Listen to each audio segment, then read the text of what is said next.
Greetings, listeners. Welcome to the Web 12 podcast. My name is Raymond, and today I'm here with Logan. So that means only one thing. We're going to talk It's Ariadna. Ariadna time! Yes. It has been a long while coming. Any of your longtime listeners know that Ariadna is my main faction. So with N5 now been rolled out for a little while, Ariadna was on the table, and who to bring then? Logan. So hi, Logan. Welcome that you are here to talk about Ariadna. It's good to be back on the podcast, Raymond. Yeah.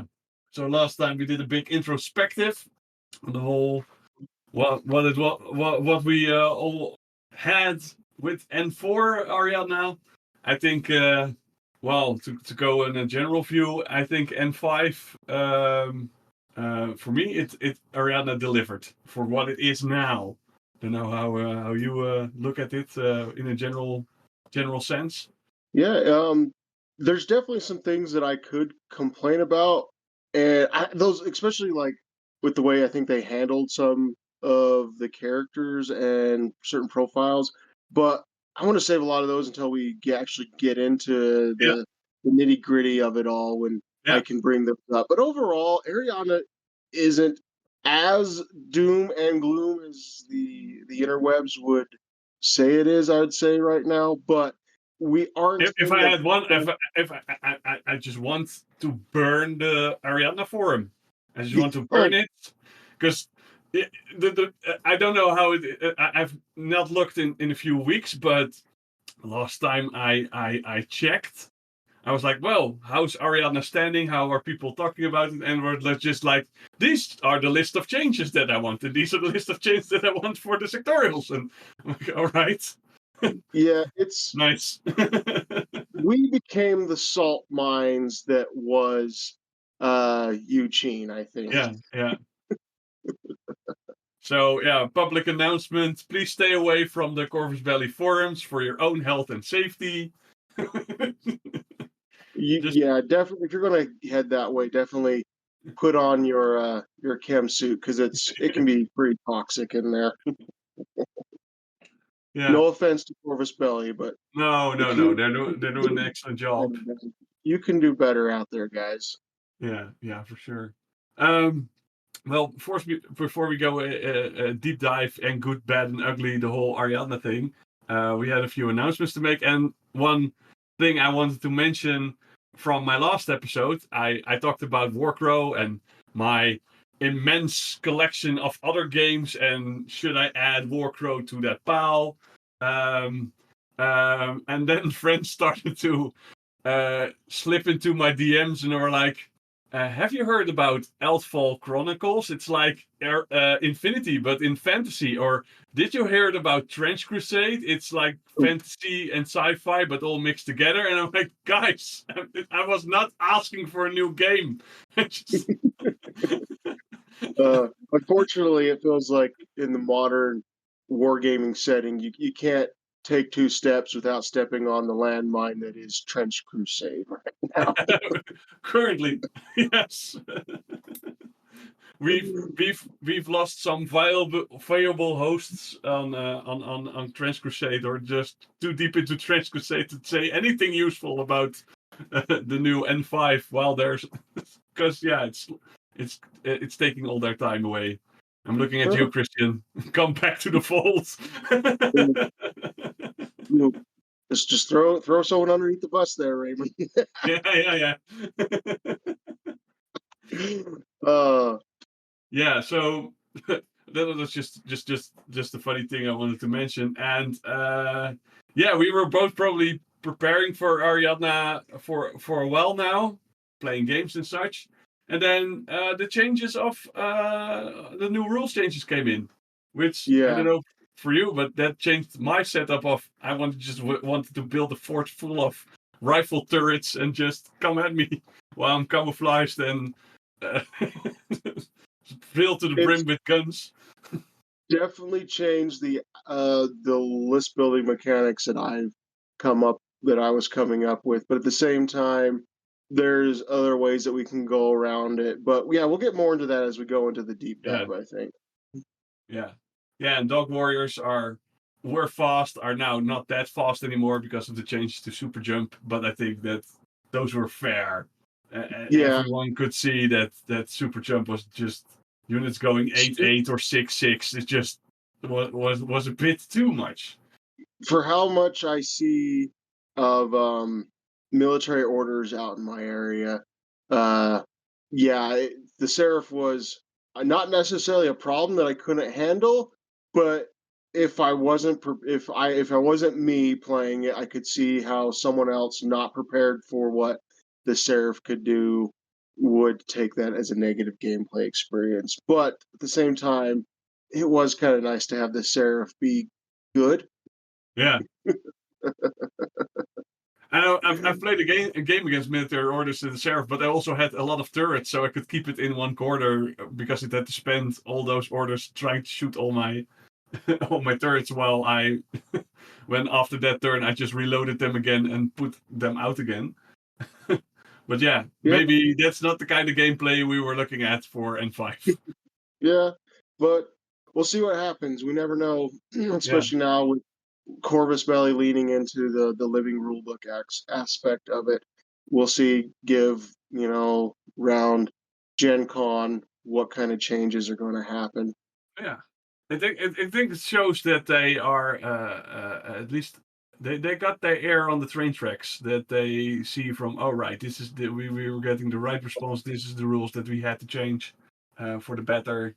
Most of the things that they cleared up were they were actually clearing up, and so I think they did a good job there. But that means I will not go back to the episodes that we already have on certain factions where we talk about super jumps and putting all this turns out. You just have to skip that from your mind or go past it.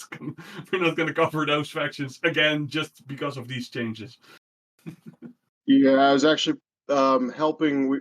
My local meta is in the middle of doing a narrative campaign, Yeah.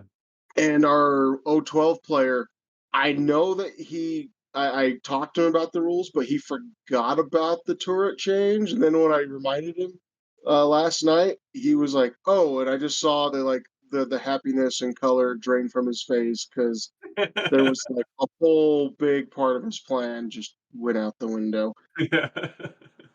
Yeah. But yeah, maybe it's for the best.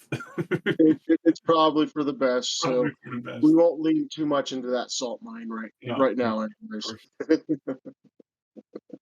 And, um, anyways, and yeah, I have an announcement too, Raymond. yes. So, the Colorado used to be called formerly Colorado Krug. Now the Corvus Belly Krug is happening August 22nd through the 24th. This will be the launch of the next ITS season, which is 17, if I do believe so, Mhm. Raymond. Correct me if I'm wrong, because we're in season 16 right now. Yeah. 17 will be the next one. Yeah. Yeah, so it'll be the launch of the new season. Uh, Signups can be found on the uh, Corvus Belly Krug Facebook page. You can hop on over there and get signed up. I highly encourage giving the Colorado guys some love and support for here in the Utah meta. They have always Mhm. been awesome and supportive of our big events out here. So we can all we can do is return the favor to them as well. Yeah. Nice. Yeah, well, we will put that all into the show notes so that you can find it. And if it's in your area or if you are prepared to travel, have good fun. Have good fun over there. Because I know that the Krug is it's a big one, right? Krug Like, is a big one. I think they're aiming for 150 people at this event.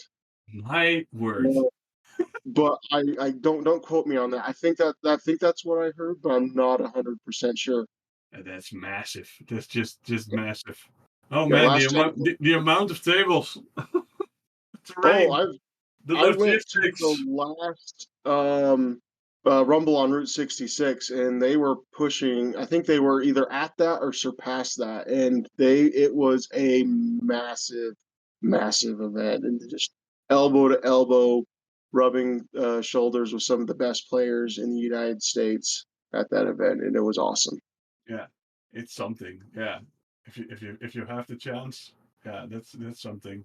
I think 50 is already humongous, but yeah, that's in my Benelux area, the Netherlands, Belgium, Luxembourg. We don't get those numbers, so we really have to go to Germany or France for that. But like 150, that's even huge for European size. So man, Yeah, that's yeah, something. That's I'm fairly certain that's what they were aiming for. But as I yeah, said, don't quote me on that. It could be more, could be less. So, but I know they're Corvus Belli's doing what they can to help support them, yeah, and I'm trying to do my best as well.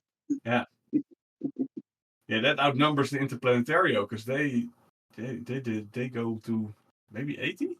I'm not for sure. 80 or 100, something like Yeah, that. yeah. Can't remember. So it's even bigger than the biggest. Well, awesome. Yeah, something to look forward for. And probably with ITS 17, Corvus Belly will hopefully take a little more chances with that, and when compared to the current ITS 16, which I keep quite normal because we're already going N5 now.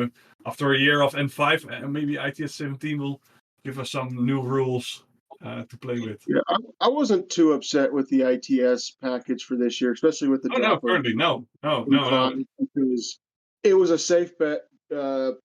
Us as the players were trying to get used to the new system. We didn't need to focus on a whole new ITS pack. I know a lot of people Yeah, out you there don't were want to upset. blow our own brains out just to Yeah, understand the games that we are playing. yeah. It's like, let me focus on that, Yeah, and I can worry. Let's play the missions we know, so we're not having to like, wait, how does this work, or what's this new mission do? No, this is yeah, the mission. I know how it works. How do I apply these new rule sets to make it work in my favor? yeah. Yeah, well, because of my newborn, the first event that I will be hosting will be in June. But I took all the three new, so one day for 14 people. We were just talking about under 15. These are just 14 to 20 people, nice little size. I will pick all the three new new missions. So we go BPOM, we go evacuations and last launch, uh, so that we just get to play Really, the really stretch out newer those missions. Yeah, muscles, basically. yeah, yeah, yeah. My new favorite missions. I want to play them all.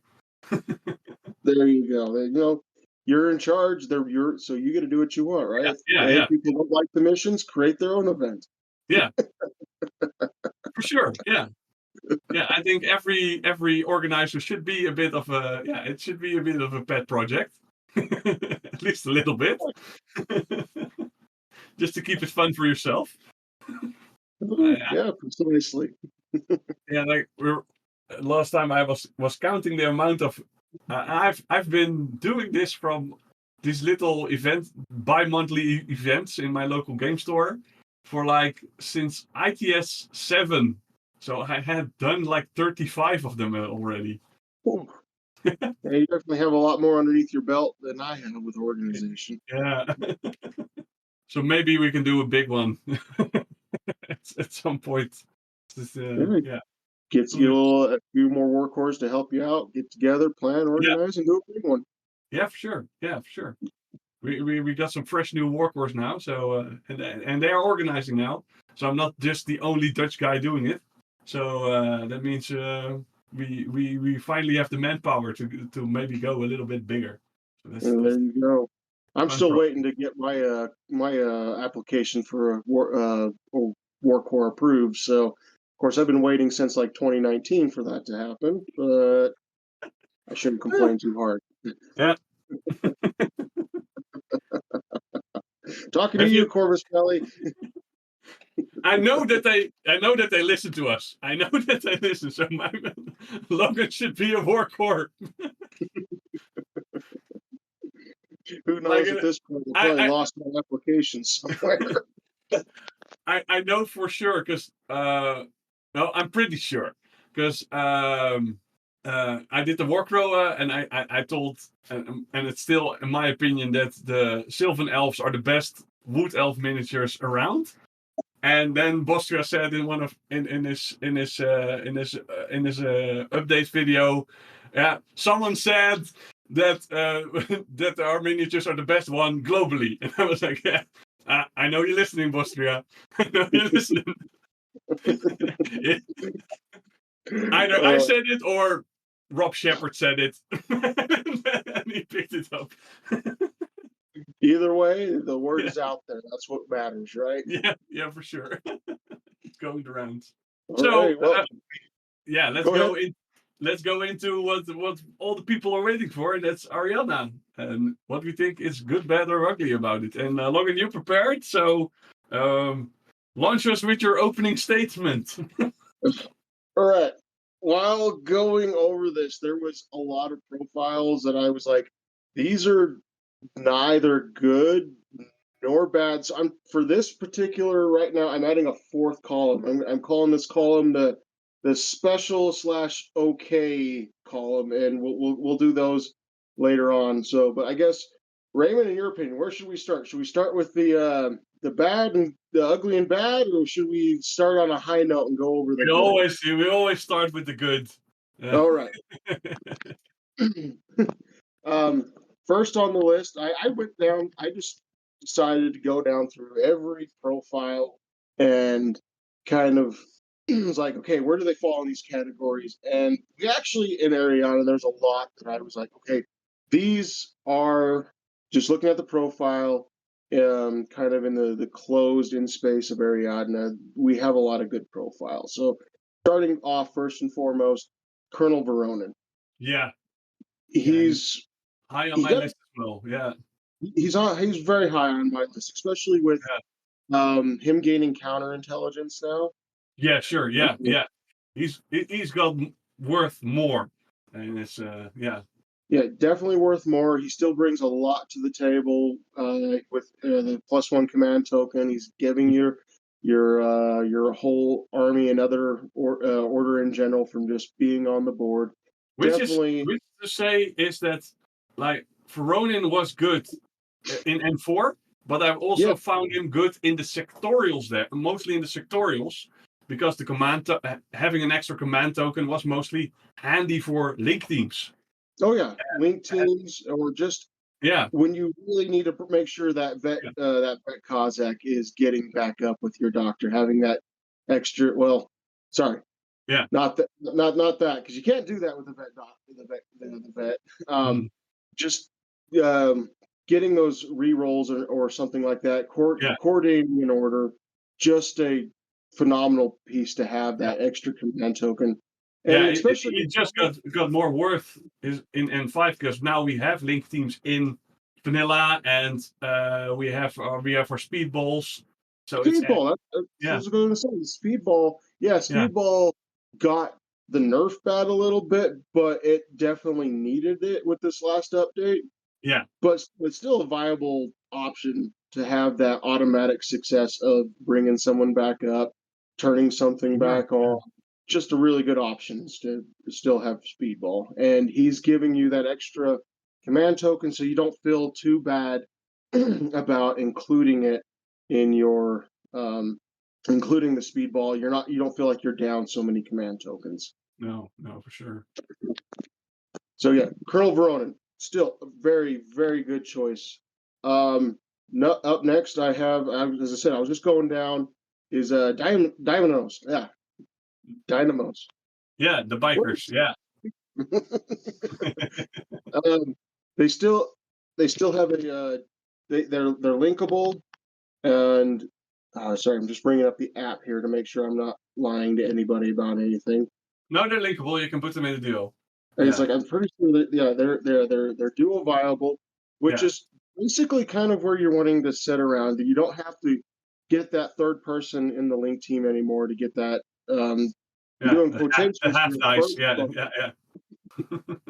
But they're still a very good option to run. And they're still getting the changes to the no cover, partial cover. I do believe they have partial cover, if I remember correctly. No, they have limited. Yeah, they have limited. So they still get to hit the cover on their armor save. So they're still a very viable option. Yeah. Yeah, for sure. Um, They're cheap. Yeah, they will bite a bit in your SWC if you go for the paramedic, but I think it's worth it with the amount of with the because of the mine dispenser alone, just being able to launch, and if you have a tractor mill nearby, you can launch multiple. So you can either go very defensive with these guys. You can they can you can fit them in any role. You wanna go out and get some objectives done. There, take the yeah, paramedic. You want to go and have a gunfighter? Take the Spitfire one. Just want to go lay a minefield defensively? You just stay in your lane, stay in your deployment zone, stay near a tractor mill, and just and just keep mine dispensing. yeah. Oh, You yeah, took the words right out of my mouth. I was going yeah, to cover all those. They're great offensive and defensively, so you can't really go wrong with the Dynamos. yeah, Um, Next that I have in the good category, Catarans. And Raymond, I can testify to you that I know that Corvus Belli is listening to you, because if you look at the Catarans, they no longer have just a sniper profile. Remember when we were talking about, I said they should have an AP sniper instead? yes. We have an AP sniper rifle now for that Cataran. Yeah, we make it happen here at the Whip 12 podcast. Yeah. So yeah, it's you have two good options now, and Yeah. the points are the same. But if you don't have the SWIC, you only have half a SWIC left to, like you need to drop half a SWIC to include something that you really need to make your list work. Yeah. Or if you are um, just you're at a point you're like, I only have half a SWIC left, and so I don't feel bad about taking that AP sniper, especially now with the current meta. It feels like in the game where heavy infantries and Armor is tags king. are Yeah. Yeah. sorry, what was that? Armor is king. So yeah, Yeah, better brings armor an is AP. king. Yeah. Armor is king, and being able to cut through armor with that AP sniper now, you do not feel bad about not taking the T2 version. The Yeah. AP version is perfectly perfectly viable option. Yeah, for sure. Because So mostly you never looked at the other one, uh, and yeah, here for you can make a good case. Yeah, especially with the heavy armored. Yeah, for sure. And it's just yeah because it's irregular. It's cheap as chips, but I mhm, found that because of its climbing plus, you probably always use that irregular. Either you flip it over with a command token, or you reposition your sniper to a better position because it can climb everywhere. yeah, So it's they're a good good option, and I especially where Corvus Belli listened to me, I would have felt really bad putting it in any other category, but that's beside the point. yeah. All right, so the next one, I'm kind of categorizing two different troop profiles into the same because they're basically the same profile. They're just 1 point off, and that is the 1112 and the Kazakh Doctor. hmm Both still good options. Uh, the 112 has come down in price because with the changes to shotguns. Yeah. Yeah. No So templates. now it's just you get to the end, you go, well, I've got a point left over. I guess I can upgrade my 112 from that to a Kazakh Doctor because I have a point and I can throw in a suppressive fire if need be. Yeah. It's funny you mentioned the doctors because it's been a long time going that especially in Ariadna that doctors weren't worth it. Yeah, they're they're they're worth it in my opinion. I have some problems with the motorized version, but when we get to that, I'll bring up my problems with that later. hmm But yeah, I feel like the 112 and the Kazakh doctor, they're good doctors. I'd still prefer taking a paramedic, but if I need to throw a doctor, especially like where, as I said, where I'm in the middle of a narrative campaign right now with my local guys, hmm having an actual doctor in your list is very good, especially when you have your spec ops or your character go down, being able to make the rolls to keep them in the game. Yeah. Yeah. Because I think yeah because N5 now is compared to N4. The speed the speed or the killing it took a bit away mostly because of the turret. So I don't know how the change will be now, but it seems to me that the games are got a bit slower. Like you're not just murder hoboing your way to people because all the templates have gone away a bit. Yeah, chain rifles are there, but mainly the shotguns. So there's less of a peace trade going on and more of firefights. So to win a firefight is already something, and then if there's a doctor, you can fully negate that issue.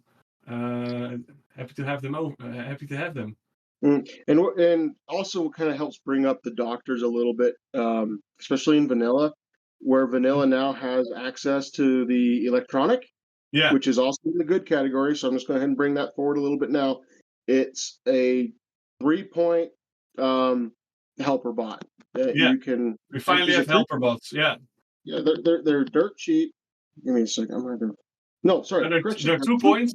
They're two They're points. Yeah, they're a little bit slower than the regular standard ones. So the ones other factions get are 6-4. These are 4-4. Still, But still, it's a great option, and you can hook up those electronics to your doctors to be able to keep your doctor safe and send them out to go do what you need to. yeah.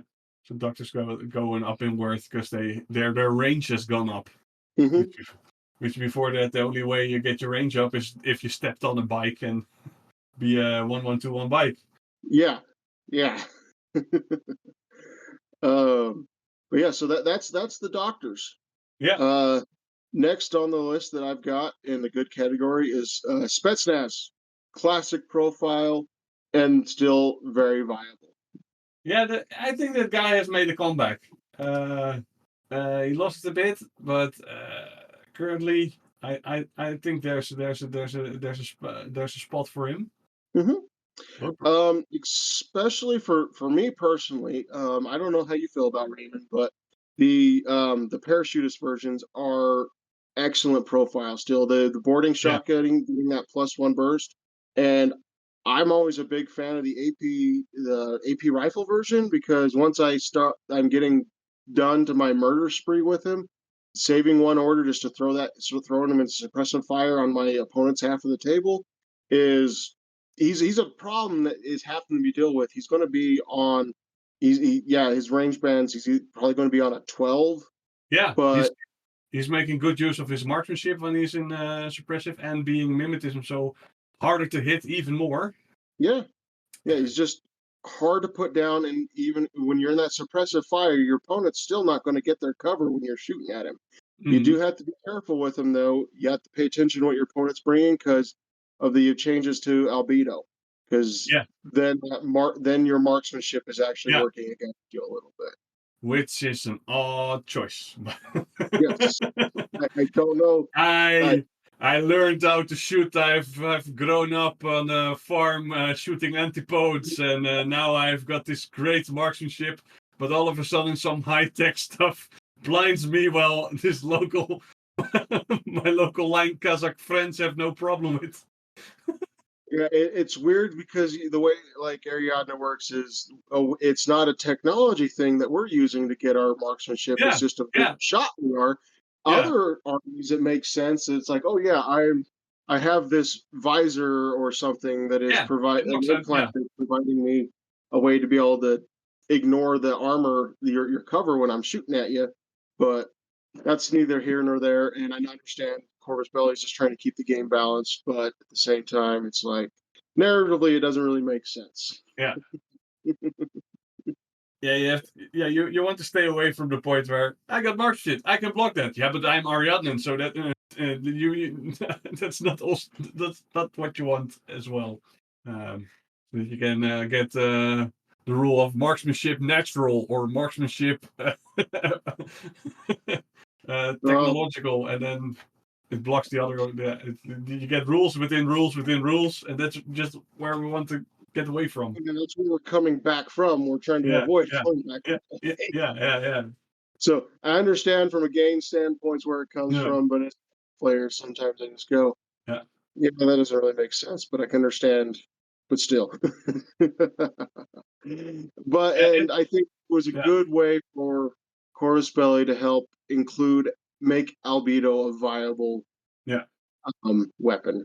And I can also understand that people are a bit anxious when putting a Spetsnaz on the table because it's a 30+ point model while it has one wound. Yeah.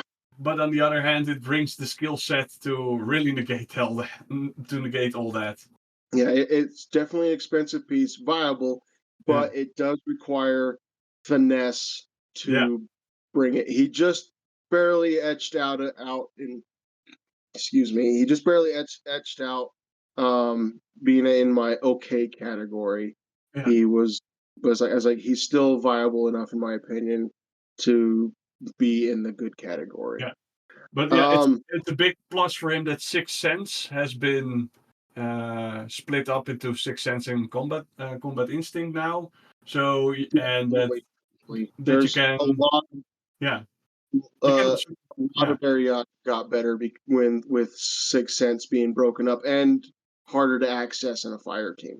yeah, yeah, because you now can surprise a fire team with your, say, your sniper rifle or heavy machine gun Spetsnaz, which before that was a useless act. And now you can at least with mimetism and a surprise shot, and while you yourself have marksmanship, yeah, you can have 15 shots against someone who has to face you with a -6. So Oh, that's, yeah, if you do it right, you're up to like -9 because you got yeah, surprise shot cover camo if you're yeah, doing it right. yeah, yeah, When yeah, you when I first told my opponent like he was running a fire team, it was a like a 3-man fire team or something like that. It's like, all right, he's like, okay, I'm gonna shoot. He's like, okay, just FYI, you're gonna be at -9 because he's was so used to like running 4 or 5-man teams he forgot how bad of a negative would come out when you're stacking surprise yeah, attack on top of things. yeah. It's a real difference, and that's for me is well why I think the Spetsnaz has really in this current meta can really make a comeback, because in N3 it was the go-to guy, and Oh yeah, now N3, you didn't have a list without the Spetsnaz in yeah, yeah, yeah, the diva has returned. it. Next up we have Nauf. Now Nauf, he's probably one of our best long-range gunfighters that we can take in the game right now.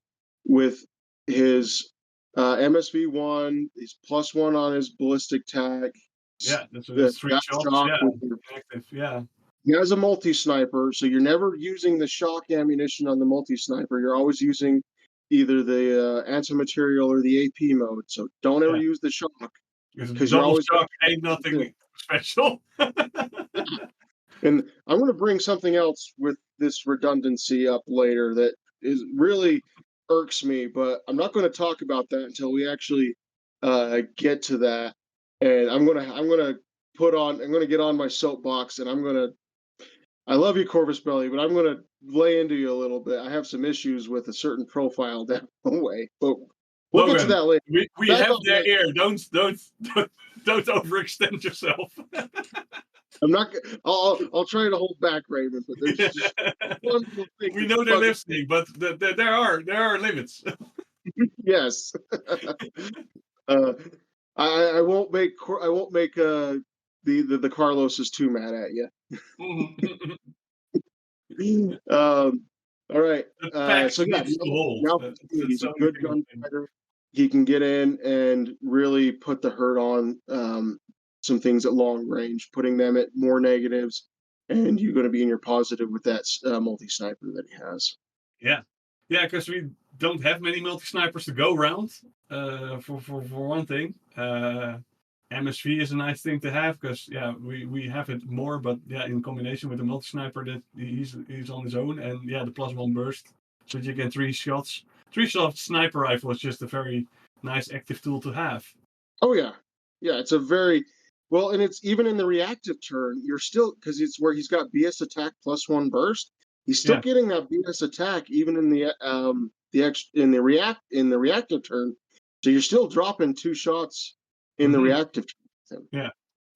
Pretty neat. Pretty neat. Pretty very neat. Next up, conductors. Woo, yeah. I The metros, yeah, metros have turned into conductors. This is your Metro Panzerfaust with that Yeah, infiltration Flammenspirit. He's your. I hardly look at any of the other profiles with him. Just that awesome infiltration camouflage one used Flammenspirit. It is a great throwaway ARO piece for 12 points.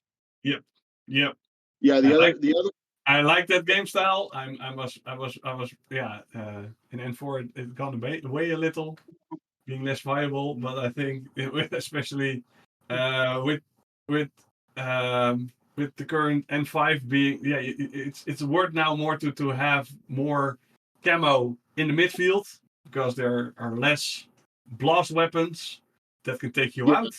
out. So that means you can stand more of a chance to put camouflage there, and then this little rifle Flemish spear can be part of that defensive shield of more camos.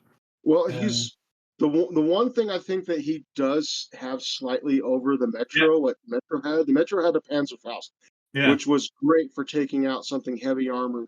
But that yeah, Flyman drops a template, so your opponent's fire teams definitely have to watch out. What you want to do with him is you find a nice clean spot.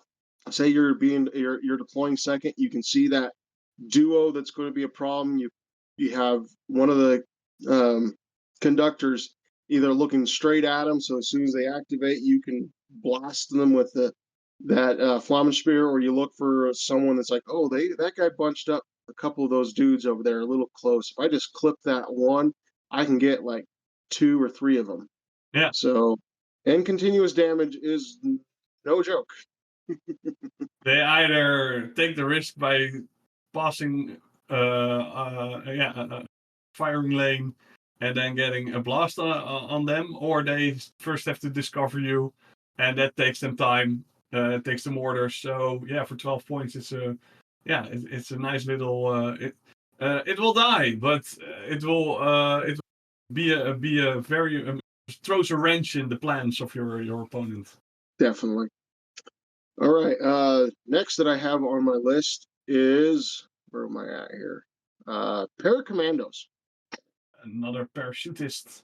I have I think they. always liked Yeah, the yeah, yeah, paracommandos, so they're and just that forward observer with the boarding shotgun is an amazing profile. Your whip 14 with a boarding shot with a flash pulse, and that boarding shotgun's giving you that +6. So if you actually want to put something down, you're going to be on 18s before other mods step yeah. in.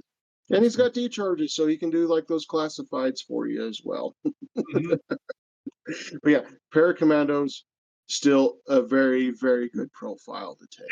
And very cheap for what they bring to. Yeah, he's the cost of what one of your midfield skirmishers is in this Yeah, faction. So he doesn't have the camel state, but what he has is almost a pseudo hidden deployment state where your opponent can't actually get to him until you want to bring him on and start using him.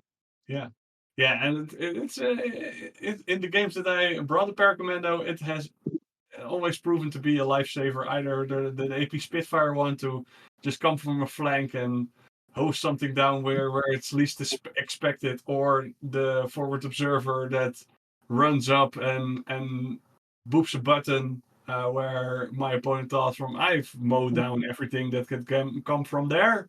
And then all of a sudden this Paracommando takes a sprint and Well, and the especially area under the REM game, I'm yeah, going to get into that later, the area under REM game, but it has gotten a lot better.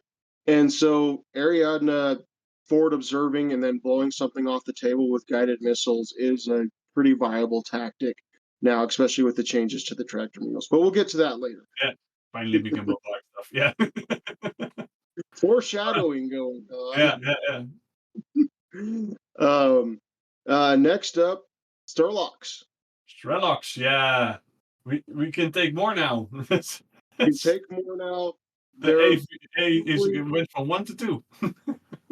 They, in my opinion, they outshine the Foxtrot now as the forward observing center midfield skirmisher for Vanilla Ariadna. Mm-hmm. Um, That's yeah. the forward observer gaining shock mines. You still have the shotgun to be able to fight for yourself. You're a whip 13 with a flash pulse, and you're a forward observer. Still a very good option. You're the T2 marksman. The T2 marksman profile as an ARO piece.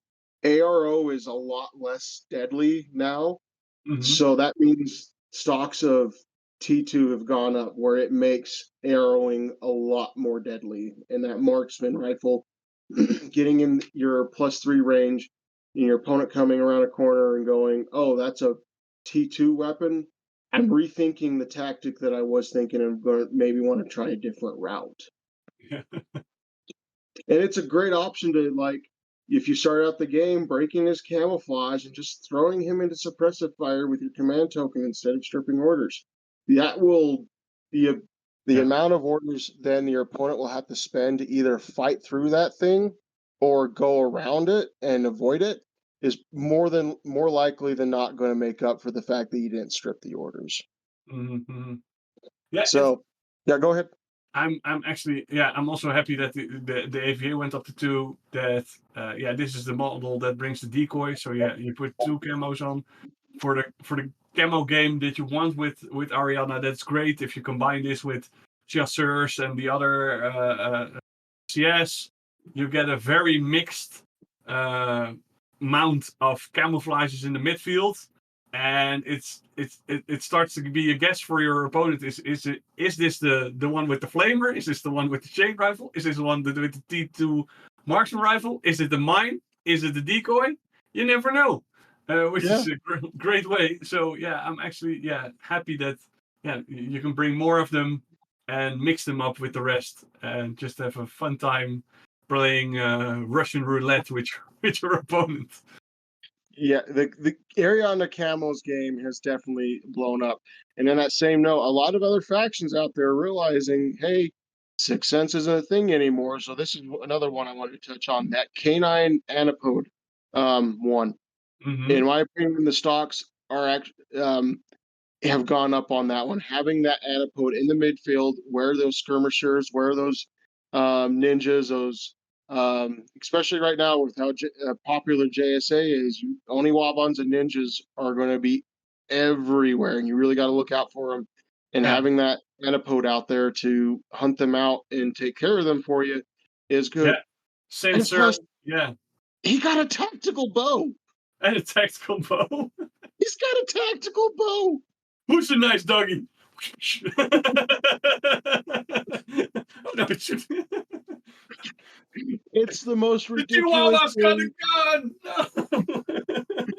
It's the most ridiculous thing, and I love it. And I kind of Mm. want to go through on. I have an antipode still, that for that I want to craft a bow into his hand. Is this the way that we will use Warcrow units in Infinity?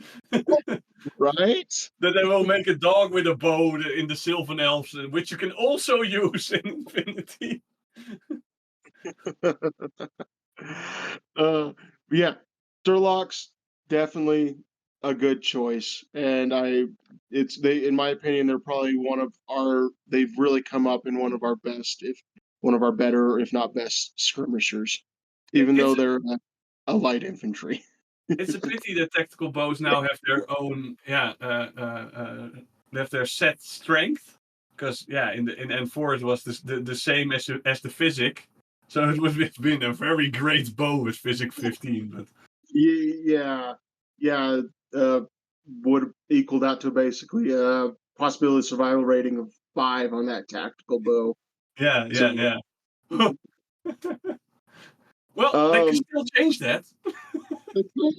They could. I wouldn't complain one bit. Tactical bows, and with the changes now with silent becoming more of a thing, which you got to Yeah, be careful with that. I ran into a situation where I was judging at a big satellite event, and they came up with someone was shooting a person in the back with a silent weapon.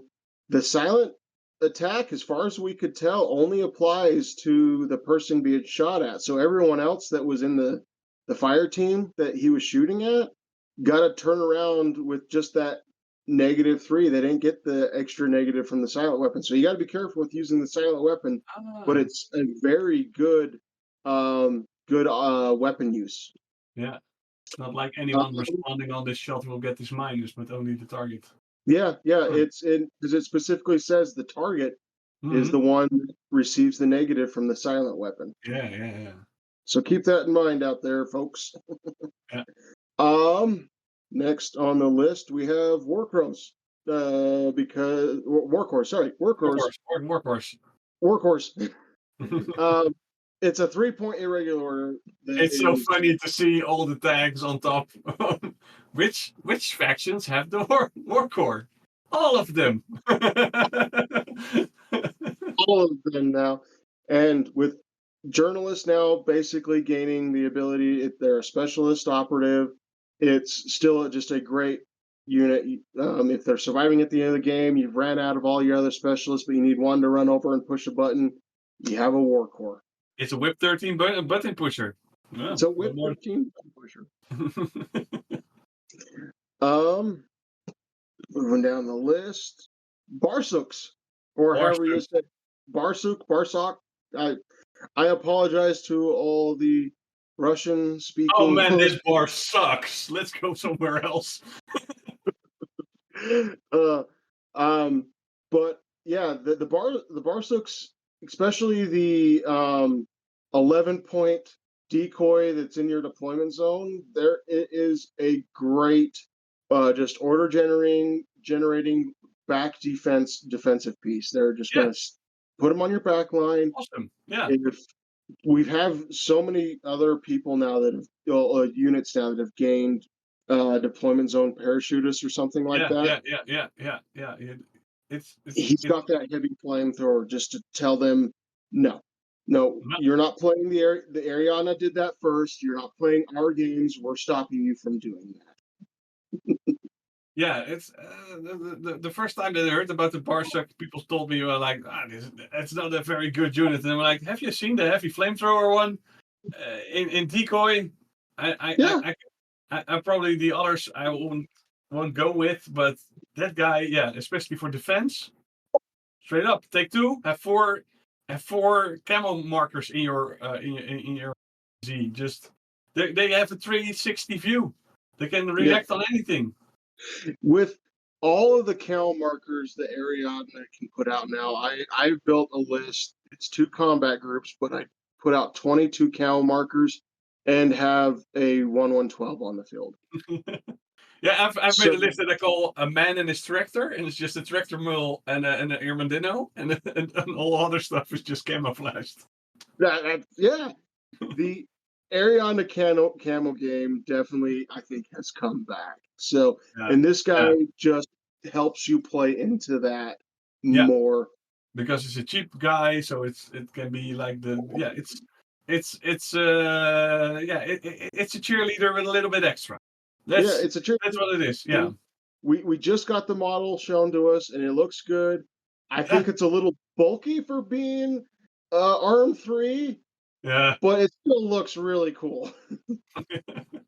Hey, yeah, and The, that's all we need. yeah, that's all we need. Um, so next up, brisk cards. Yeah, They're one of the few options you still get that can pure duo in vanilla. yeah, So you can drop down 2 snipers or a sniper in the heavy rocket launcher or whatever. If you want to do like the forward observer and one of or the paramedic and one of the other ones, so they can go push buttons if they want. I still find them better as ARO pieces myself because of their MSV and being able to drop 1 die plus the special die. yeah, That's my play style, but I still think they're a very viable option. Mostly because of their fire team. You're being able to keep them pure in a fire team in vanilla. yeah. Yeah, for me it goes between them and the frontafix, and it's like, do you want the frontafix where you have your own mimetism, or do you want to see through someone else's mimetism? Yeah, yeah. And especially if you take both heavy rocket launcher options, either you go with the frontafix for 2 for 19 points and 3 swig, or 18 points with 1.5 swig. So it's very cheap and it's a very nice ARO piece. Yeah, very nice arrow piece. Helps you lean into the Ariadna defensive game that I feel like Corvus Belli is wanting us Yeah. to try to lean into. Yeah, it's funny to me that it's N5 and we were looking at viable medium infantry units. Well, next on the list is another viable medium infantry unit in the Tank Hunter. Yeah, I'm so glad this guy is making a return. There's I've there's People one complaining about the bear being worse, and so that their playstyle now has changed. Man, you had to live around the tank hunter times. Those were the days. Just well, there's one particular profile in here, excuse me, that I feel like a lot of the Ariadna meta is looking over. It's that new forward deployment +8. Yeah, he has only a AP submachine gun, but he has a Panzerfaust. He has mhm. AP mines. Oh, and he has Paramines. Raymond, the first time I ran this guy, I spent 7 orders on him and completely emptied out all of his mines, and then ended in zone of control of tractor mule. If you say we need a minefield, this guy says yes. Yeah, needless to say, my opponent, there was one half of the table my opponent didn't do anything on because there was a literal minefield that he watched me put out that he wasn't doing ARO against because he didn't have anything to get ARO. And I just took this part of the table and said, you're not playing in this part of the table. We need a forward deployment tractor mill just for this guy. Right? In the stage phase, just load up again on 6 mines and do it all again. Well, even with if you put your tractor mule in the right spot and you just stay within the 8 inches, you can end within 8 inches of the tractor mule. The tractor mule hasn't moved, but Mhm. you have, and you're still outside the deployment zone. So it's you got a lot of room there to play with that tank hunter.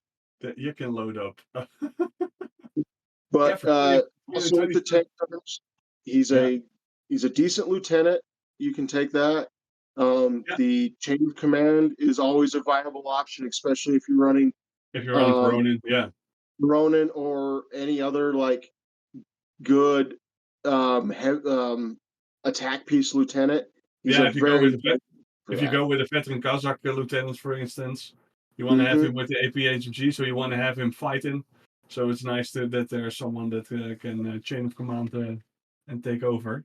Yeah, just and then also the SWIC profiles, the missile launcher, the heavy machine gun, the portable autocannon are still excellent pieces, and their Yeah, stocks on them have only gone up because of Sixth Sense not being such a pro, being so prolific throughout the game. yeah, and it's good that they have. Yeah, that the surprise attack is really there again, that it's an option again. And to have these camo ARO pieces, that means that you are the one mostly deciding when to ARO. Because if you have other ARO pieces, yeah, it's a gunfight right away. But your opponent needs to decide, and you need to decide if they discover you. And discovering on long range is not easy to do if you don't have MSV. Uh, so there's a fat chance of people just trying. You can get in that mind game of, oh, that camo marker is doing nothing. Well, maybe it's nothing, so we can move on. And then all of a sudden you strike. There's a very nice way of just putting a Spetsnaz and not using the decoy and just putting a tank hunter in that place. So people are thinking, that's the decoy one from the Spetsnaz. Well, it's nothing, and Yeah, all of a sudden missile launcher. yeah.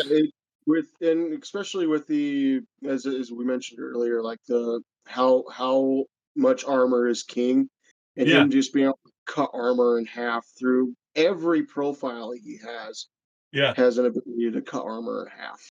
Yeah, it's like he's always been said to be the Ariadna answers to a hacker. This is our hacker. It's Yeah. you wanted to get rid of attack, portable autocannon got you covered. Honestly, I haven't surprised they haven't changed their name from tank hunters to tag hunters. uh, all right. Next up on the list that I have down in the good category, this one might get cause a little heat with some people, but I think that it's a pretty good profile, and it's definitely gotten better. You definitely have to defend it though, and know how to pull back when you need, knowing when to pull back and know how to finesse it properly. That's the Ratnik. Yeah.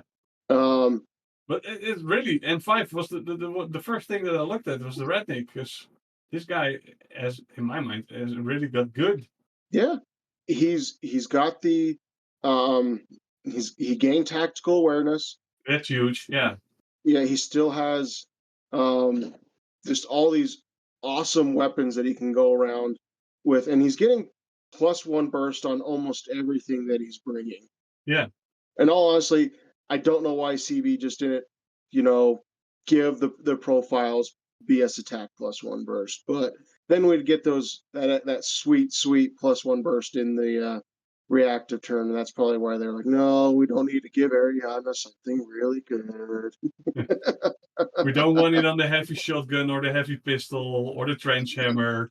We want the burst only on the Spitfire, Flammenspeer, Panzerfaust, and heavy rocket launchers, so only on the long range weaponry. Yes. Still, though, great. It's a good profile. You definitely have to protect it. Yeah, because But it's hackable. it is. So that means That's where it's going to be leaning on either bringing in a hacker or making sure you buy Speedball, bring Veronin, like we said, and then you can use your Ermendino to go up and just auto do it or go up and heal him that way. So it's a very viable piece, and you can't go wrong with either profile, in my opinion. No. Just being able to fire a heavy amount of heavy rocket or AP Spitfire, pretty solid for the amount of points. And yeah, it's technically 2 wounds dogged, so it can go for a while. It can be your opening salvo, as it be, to move this one first forward and just start rocketing or spitfiring, softening up over long range, and then it probably dies at some point because it doesn't have modifiers like MSV or mimetism, so it has a harder time. It really has to depend on his ballistic skill. So that's where it has a harder time than, say, a veteran Kazakh that has the combat instinct and the sixth sense and the mimetism for it. But on the other hand, this one will go on longer and has a bit more firepower outside of a link team. Yes. And one more thing I want to kind of bring up: he does have a deactivator. So yeah, a lot of people haven't, I don't think, quite have caught on yet that you can now use deactivators in zone of control. So say there's that turret that's giving you problems on the other side of the wall, or there's an EM mine that you don't want to run this guy into on the other side of the wall. You don't have to get line of sight to use that. You can just walk up to the wall, be within 8, and then use the deactivator on him. Pretty sweet. Yeah. So great profile. You should definitely consider running it in your list, those who haven't. Moving on. In my opinion, probably one of your best hard-hitting units in the game, Mirage 5. Yeah. Mirage 5, yeah. Gotten better. I have a hard time not including them in my vanilla list right now. Did they even got a little bit cheaper again? They got a lot cheaper. I remember when they were 69 points for this too.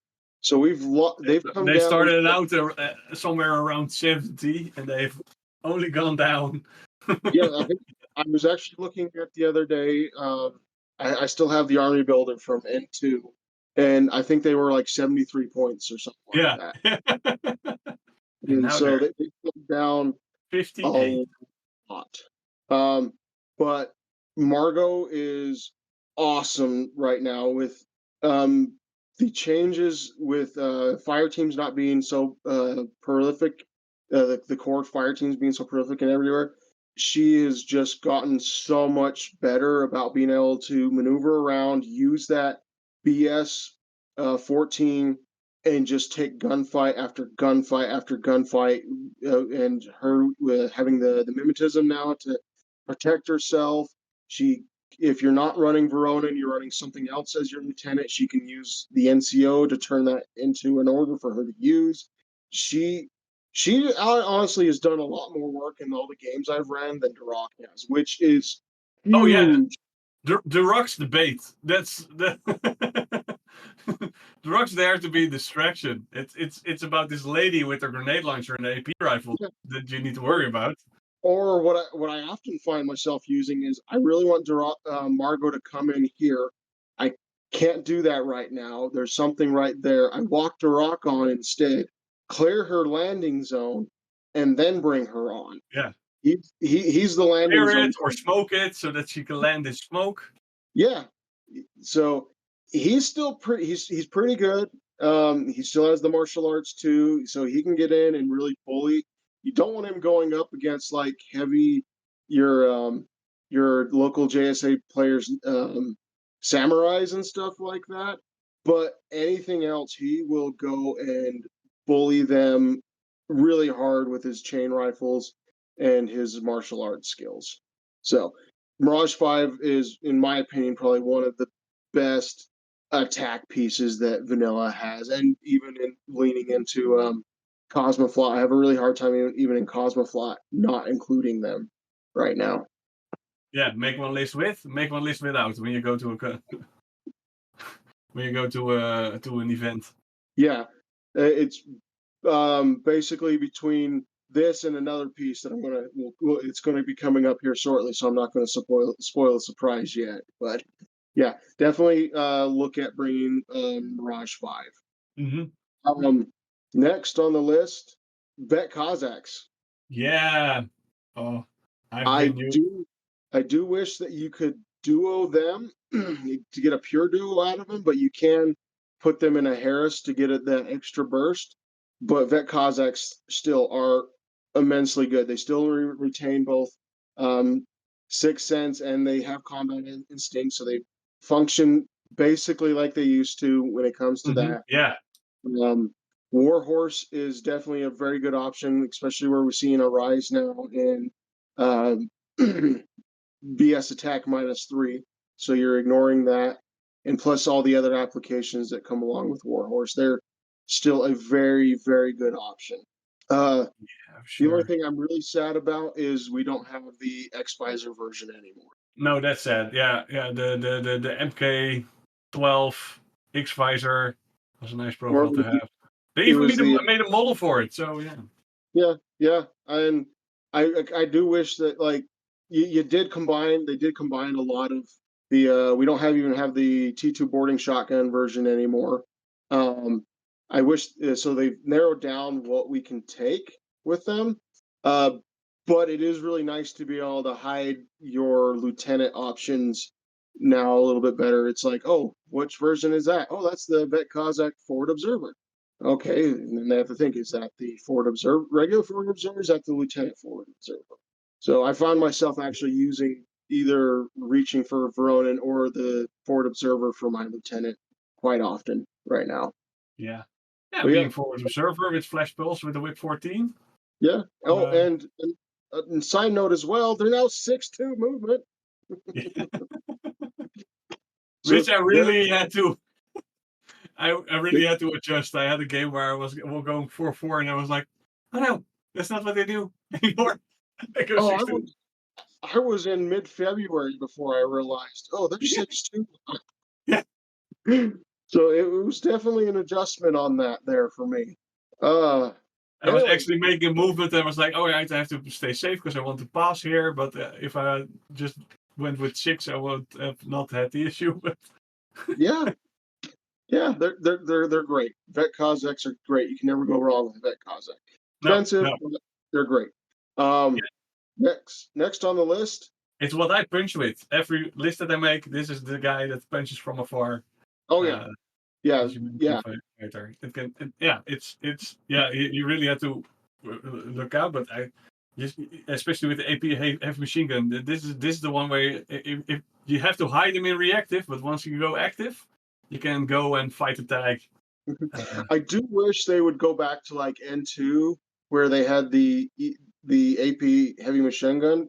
Even that particular loadout had the light flamethrower, but you know we can't live in the Yeah, past. I that's true. guess. Yeah, yeah. Yeah, for those of you that don't know this, back in N2, the Vet Kazakh the heavy machine gun also had a light flamethrower, so they were definitely something you did not want to get close to. And 2 were the crazy times. That's Yeah. there Um, was things yeah. were So far next, more bonkers. Yeah. yeah, the next on the list is the Chernobog. Oh yeah. Still a good option. Tags, as I said, tags and heavy infantry, armor is king. Um, it does suffer a little bit of the same as the Ratnik, where you do have to protect it. Yeah, but um, the Speedball and the Ermendinos are there to help keep this Yeah. thing going. Keep the Armandino They, alive. Hug they, his leg. If someone yeah, tries well, to total control it, grab the leg. you can duo them now Yeah. if you wanted to. For me personally, I like having the impetuous order for the Ermendino, so I don't often do it, but it is a vibe. The significant engineer close is just words for me to just skip on the impetuous. Oh, you're dropping away again. Logan, I can't hear you. If you're saying something, I can't hear you. I just hear clicks. It's not any better yet. Don't know what's happening. Maybe you still can't hear you. Just getting a bit clicks and bits, but not much else. Nope. I'm getting little clicks, but not much else. The mic, does he have issues with his connection? Can you hear me now? Yeah. All right. I guess I had to hang up and call you back. Yeah, it works. All right. Jumping Duoing right. Chernobog. Yeah, Chernobog. So yeah, Chernobog is one of the few tags that did retain tactical awareness. So right there, and it is their loadouts are great. You can't go wrong with their loadouts. I am sad that we don't have the pilot anymore. After I had pulled out a model and got it ready to paint and everything like that, and then they dropped the N5. I was like, oh, no pilots. Okay. Unless you take the support pilot. Yeah. Yeah, we'll get into that later. But yeah, That's really Chernobog. good. Yeah.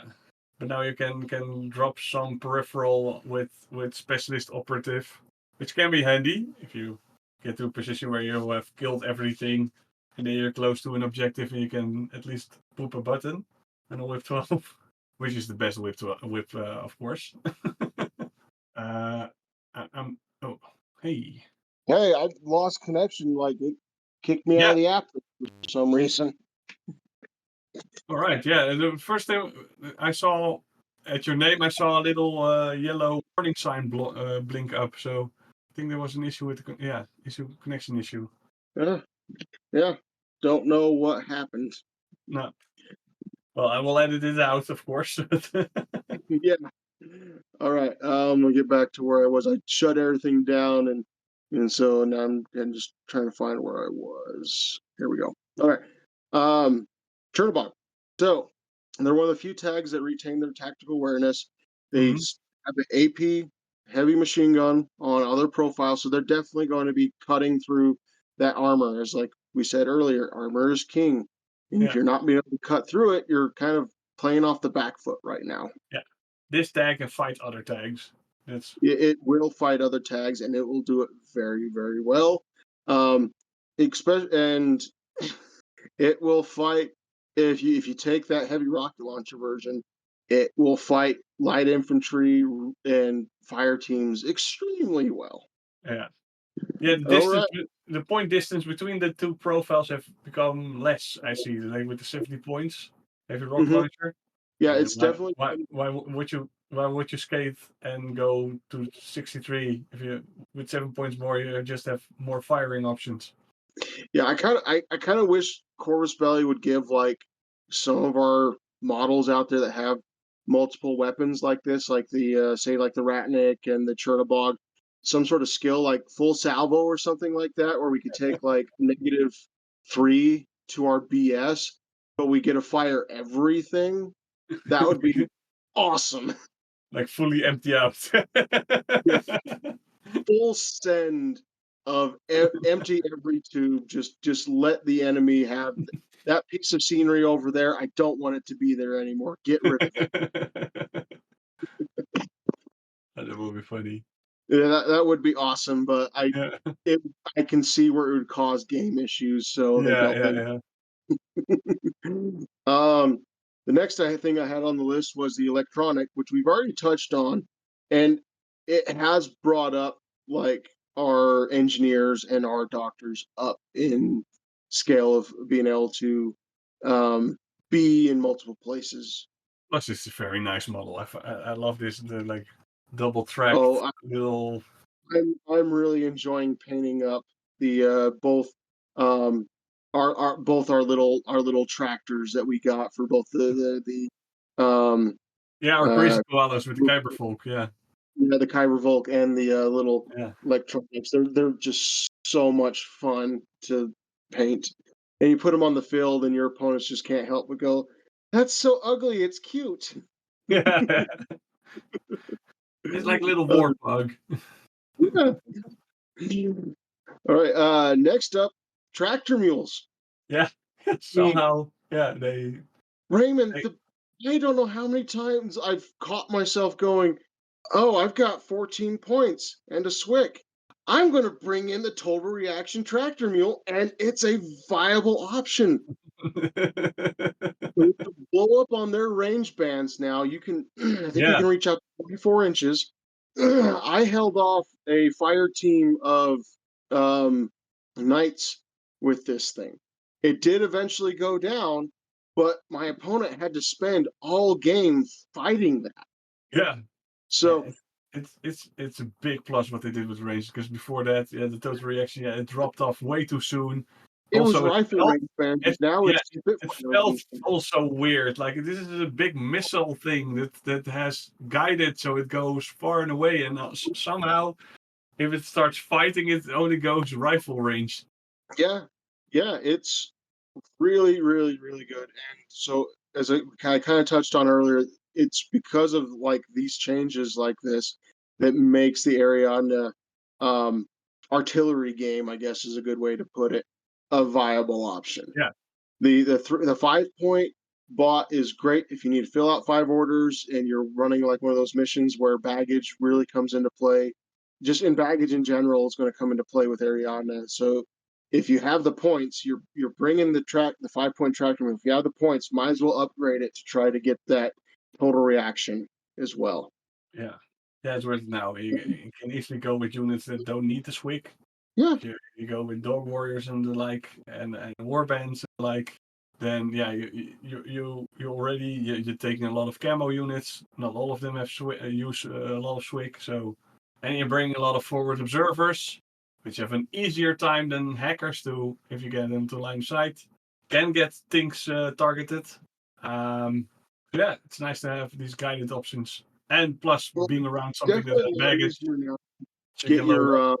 yeah, it's definitely a lot easier now to get your forward observers into the back arc of your opponent because as again, sixth sense isn't everywhere. You can get Yeah. around people without them dodging, and you can get in their back arc and forward observe them in the back. Or if you're evil, if there's a unit on unconscious near another unit around the corner, target Yeah, that. then drop the bomb on the. This new edition. I've already done that. Yeah, do a war crime, win the game. Yeah, I've violated the Geneva suggestions a little bit. um. Anyways, next one, the Vistral. Hmm. It's Oh, awesome. man, the model that they've. Oh, I'm so picking that up. This little tanky looking thing. It's awesome. Oh, it's great. I will say I've only ever like actually rolled dice with it once. The rest of the time, my opponents spend the entire game completely avoiding the alleyway that it's looking down because they don't want to fight it. Just that right there is worth its points, in my opinion. It's like I don't need to win the gunfight if you're trying to avoid the gunfight. It means you're spending your resources to avoid the gunfight. Yeah, just being Um, able, especially the neurokinetics ones, to oh yeah, I throw out I two haven't even shots. touched the regular one. Most of the one I take is the AP sniper rifle, just Yeah, because I want to take the portable autocannon, but I get to the point near the end of the list going, I really need to include this one other thing. I don't have the points for it. I guess I need to go back and drop 6 points off of the portable autocannon for the sniper version yeah, and include that. So if you yeah. can get Yeah, the autocannon version, awesome. I'm happy for you. If not, the AP sniper is perfectly viable. yeah, for sure. Uh, Lost my place. Um. Anyways, moving on. Next, And it being a jumping. sapper, by the way, it being a sapper is just you can put it Oh, anywhere you want, and it can get cover, it can get mimetism, so you can really look for the right spot. that was that one fight I had. My opponent thought he was going to. He's like, that was a weird place to put that tractor mule. Excuse me. You left it out there in the open. He turned the corner to fight it. It's like, okay, I'm going to shoot at you. And he's like, oh, I'm going to shoot back. It's like, all right, I've got cover. I've got mimicry. To start naming off all these things. And he's like, wait. What? It's like, oh, this, I told you, this is the new thing at the beginning. It's in the sapper state. He completely forgot. So I will be happy when I actually have the model in hand. So that way my Yeah, opponents aren't mistaking it for my tractor mules as I do the proxy game with it. I actually proxied it with my blackjack with sniper rifle. It's a valid option. Oh, oh. Anyways, yeah, moving on. Next up in the good category, the SAS Highlanders. Yeah, they took a Still, little bit of a bump because it, decharge was in close combat. You now have negatives if you use a decharge in close combat, but a little bit negative there, but they're still they can go up. They can bully other like non-close combat specialists really well with yeah, their attack and their martial arts. They are the they have great weapon options, especially in my opinion with the chain rifle, grenades, and assault pistol version, or even just the forward observer option has the just great weapon options to choose. Okay, how do I want to engage my opponent, and what am I going to do it with? yeah. Yeah, and And if you catch, like we said earlier in the show, you can put it in with other camo markers that do other things, so it's always a bit of a. yeah, Is this the one with the chain rifle and the close combat dude, or is this the one with the flamethrower, or is it just a decoy? I don't know. Let's find out. yeah. So yeah, Highlanders are still great option. They can definitely go in, and you can use them to bully your opponent in the midfield very well. Yeah. All right. Um, Raymond, you don't remember how I mentioned I was going to get on a soapbox? Yep. I'm getting on that soapbox now with something that I'm going to say is good and bad at the same time, just because of this one thing. Why do scouts have BS attack shock now if you've changed the Ohotnik, which you've spelt wrong, by the way, Corvus Belly? There's no H in Ohotnik. There's a J supposed to be there. Spell it right. Why does it have BS attack shock when all their weapons on everything they do is just going to flat out kill your opponent? Well, Hotnicks are T2 now, and their silenced pistols are shock. Why do they have BS attack shock? It's only viable on the shotgun version and the sniper version.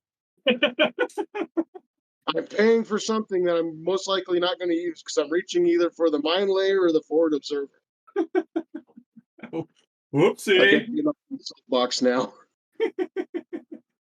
because I don't know how many points a unit is more expensive if it has BS attack shock, but I don't know, but we're paying for it, and these are some of our most expensive skirmishers that yeah, we these have, are and we're definitely paying for that BS attack shock, and it's almost useless because like most people are going to be reaching for the forward, as I said, the forward observer yeah, or that mine layer, and Ohotniks now are T2.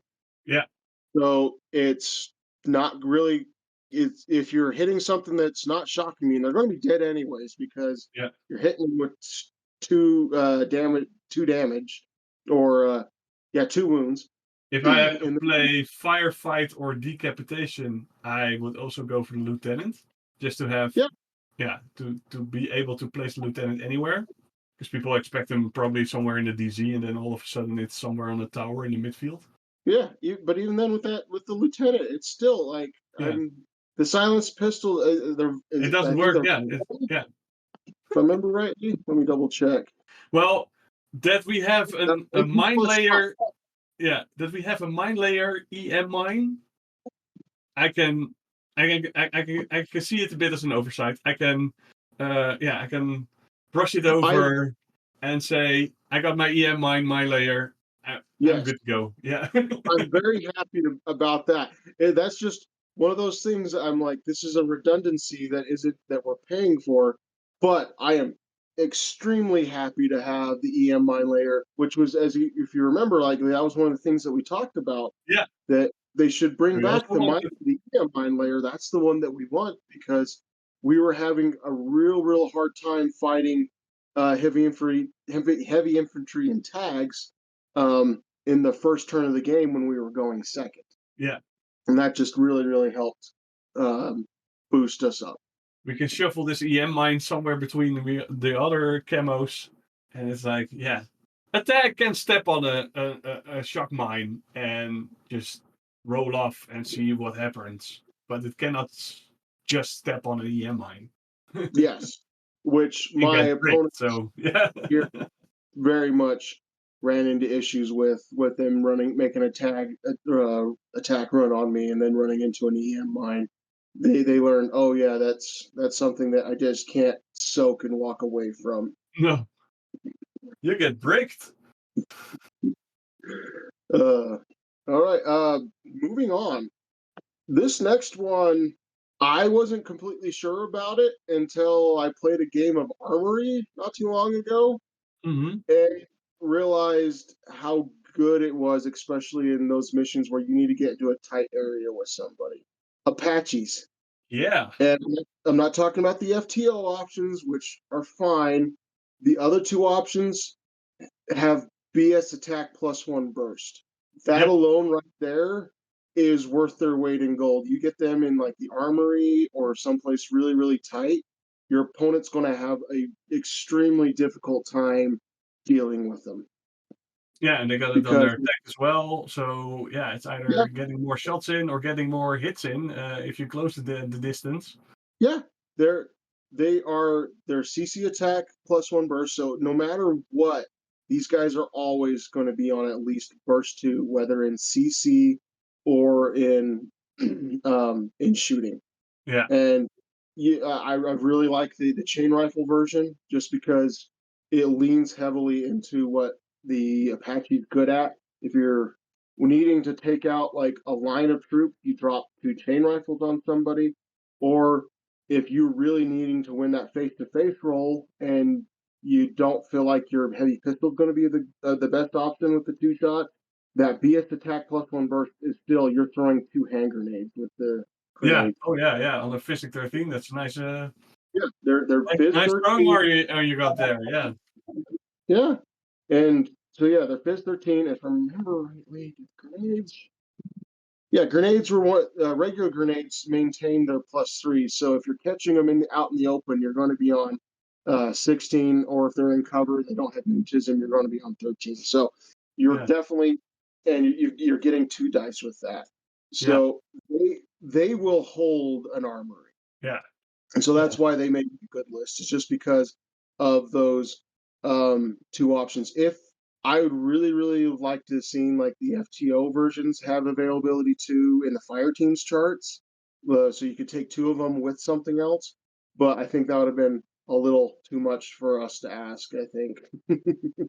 yeah. It probably will. Yeah, then it will probably be overburdening, and they will be always in. Like there's always a duo of these guys because they're very cheap.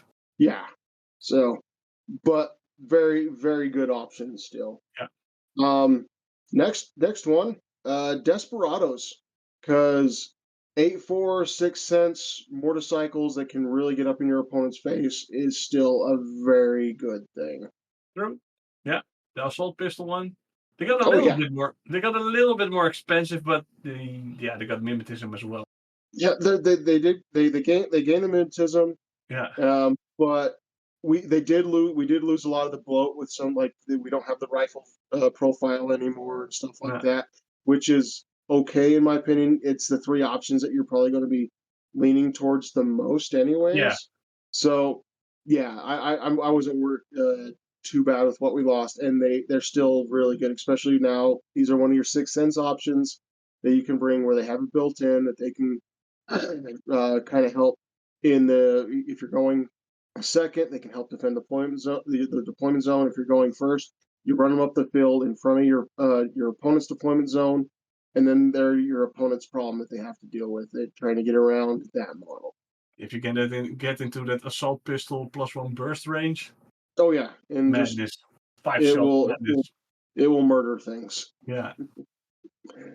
Um, next on the list I have, which this one should be no surprise. It's almost you could staple this on the list. It's the first thing that you add.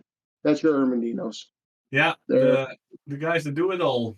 your 8 point war bandy smoke throwing engineer specialist. They're awesome. You can't go wrong with Ermendinos.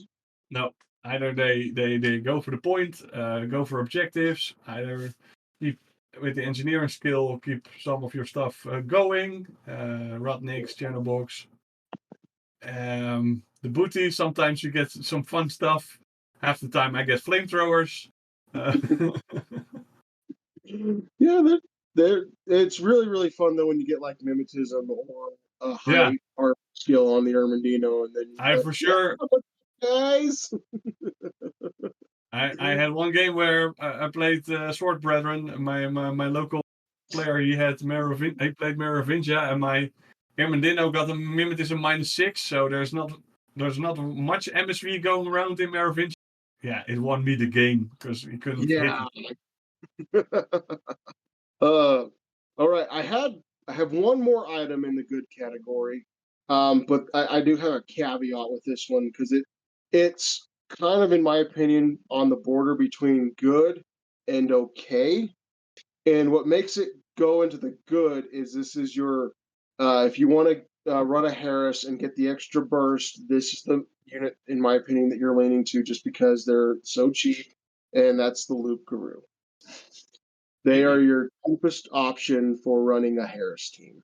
What I find funny with the Loop Brew is that they finally, again, their weapons are their fluff has always been we are the guys that stop the drunk dog warriors from doing shit in our town. Yeah, But they and didn't have the weapons to fight them, and now their weapons work again. Not just yeah, their only the viral, but also the adhesive launcher. You can glue a dog warrior now again.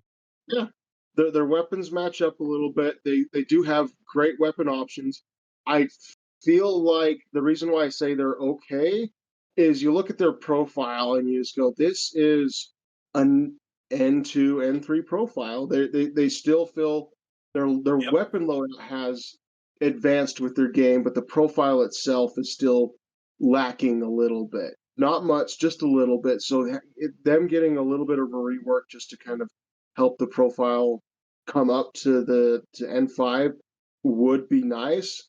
I understand Corvus that this isn't like one of the main things Corvus Belli is wanting to focus on with Ariadna is the French models. So I understand. So that's why I feel like they're kind of in that okay category. Yeah. But Um, having it in suppressive fire with the X visor yes, yeah, they're still with good. the Don't viral get me man. wrong, as I said, they're still good. I just Yeah. they're especially in the context of looking at everything else that we just went over in the good category, they are kind of at the bottom end of good. And that's where a lot of these like what I'm getting ready Yeah. to go over with the okay, they're good profiles, but they're not the things that I'm necessarily always reaching for. That there's better options out There- there. There's there's a strong competition between units that are around 20 points. Uh, Yes.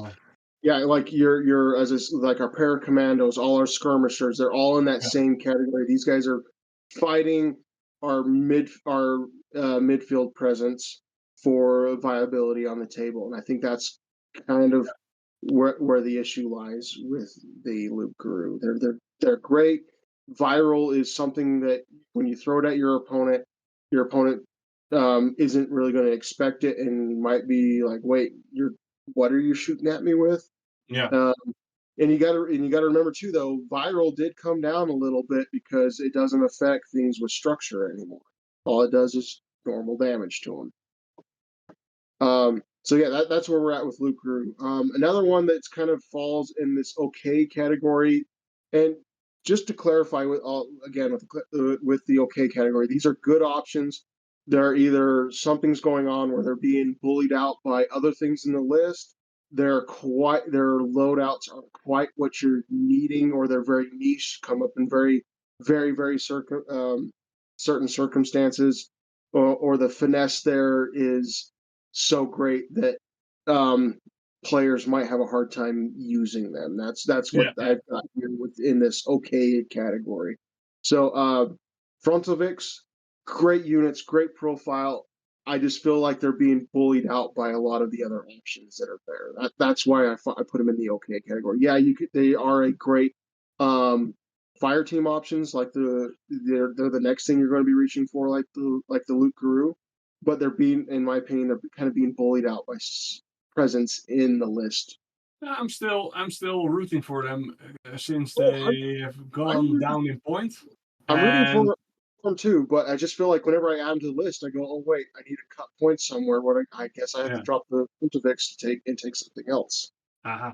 Well, I'm the one that goes for the two heavy rocket launcher units and stick them in because it's 19 points a pop and they still got assault pistols and Oh yeah, and mimetism. I like that tactic.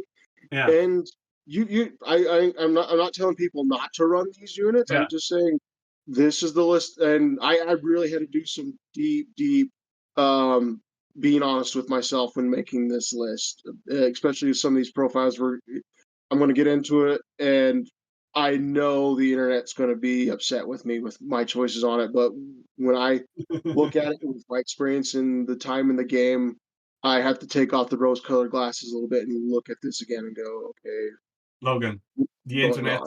is always upset. Yes. Um, the next one, I really like this particular unit. It was hard in the good category, but it dropped into the okay category with the changes to turrets, in my opinion, Oh yes. and that was the Kyber Volk. Yeah. It was a great. It wasn't a attack piece. The Kyber Volk is not an attack piece. The No. Volk team. It is a active defensive piece. Yeah. You want to use it actively, but you're using it to secure your deployment zone, um, create a perimeter, keep things out. That's what it's there for. It's going around, it's sniffing out ninjas. You were putting down the turret, you're dropping off your crazy koalas, then running back over to your tractor mule to reload. Yeah. And if like something came, like if you got an impersonator, He's there to help reveal that and take it out. One thing I think people should remember is, the you got two options with the actual canine in this. Yeah. Um, the one has a chain colt, but doesn't have the crazy koalas. Always take the crazy koalas. You take the crazy koalas because you still have the chest mines, which are reloadable. Yeah. It's also reloadable, so yeah. Yeah, It's just a chain colt with an extra step, but yeah. it's still, yeah. So you always take the crazy koala version. Make if you're wanting to run it, that's the one that you're going to take. Um, the engineer now, um, he if any of the listeners kind of paid attention, I didn't include the dozer in the good section.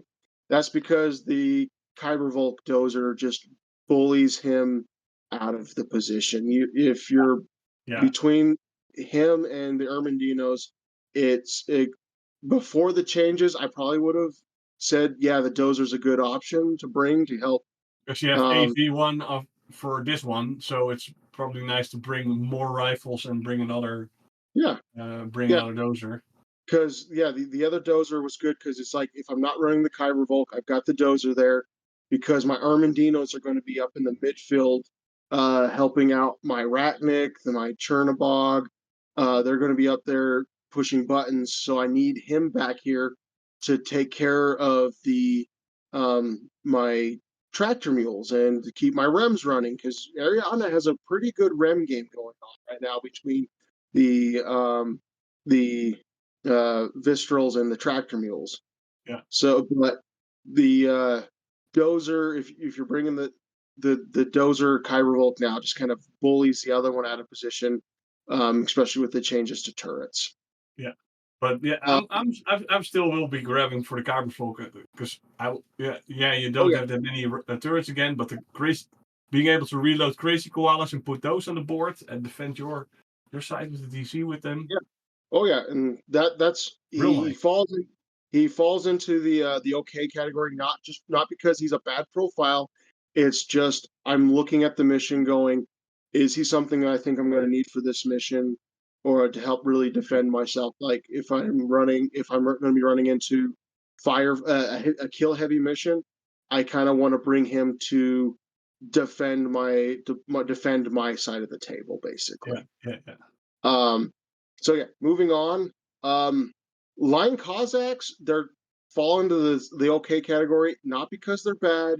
It's just because they're fighting for a position now, especially with the introductions of the Barsooks and the conductors. They're fighting for a spot. Yeah. Um, they're great option. I'm not really leaning towards grabbing the lieutenant option on these much anymore, just because we have other better lieutenant options in the game for vanilla.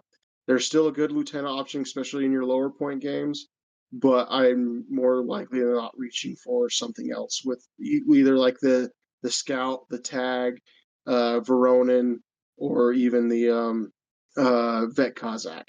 So Yeah, if you want to go heavy on line Cossacks, you're probably better off just playing Tartary Army Corps. yeah, they're great. They definitely fall into the good category in Tartary, but in Yeah, vanilla kind of get bullied out by everything else. yeah, And the next on my list is kind of the exact same thing. There's still one viable option I feel like I would consider bringing them, and that's the Rockots, and that's because they have the option to have a camouflage forward deploying piece. yeah. Trying to So uh, trying to be a conductor.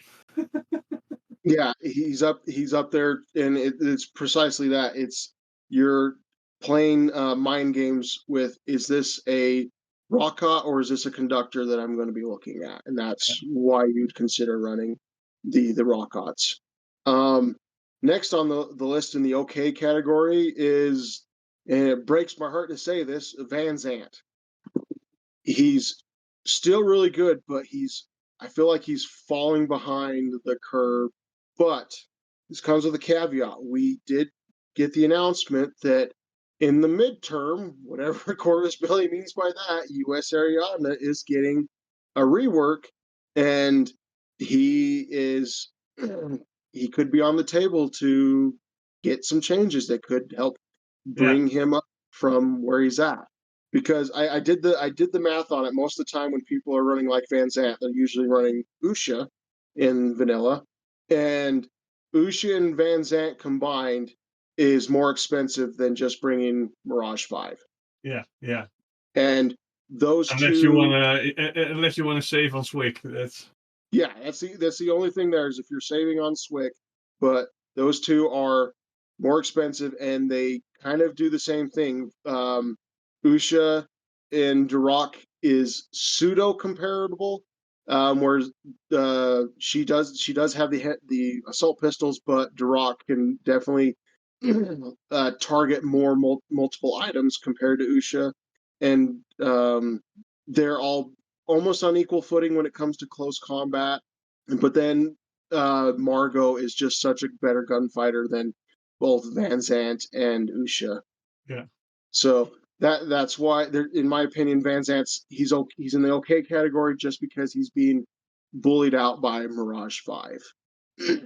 um, Next we got the War Driver. Yeah, Great hacker. No one expects the Ariadna hacker. that's Um, mostly why I think it's the strength.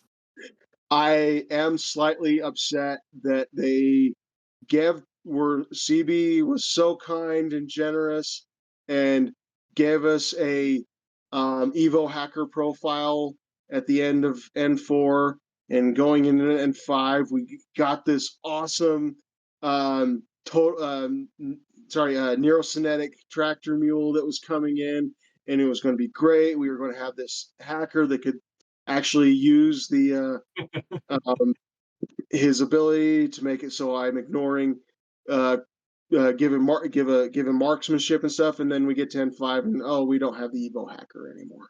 Boo! Yeah, I was kind of salty about that, but um, We want our super tank. it would be really nice. Yeah, The War Driver though is still really good, especially where he has the upgrade of um, is it no pain or something? yeah, yeah. So if you start hacking him, Yeah, zero pain.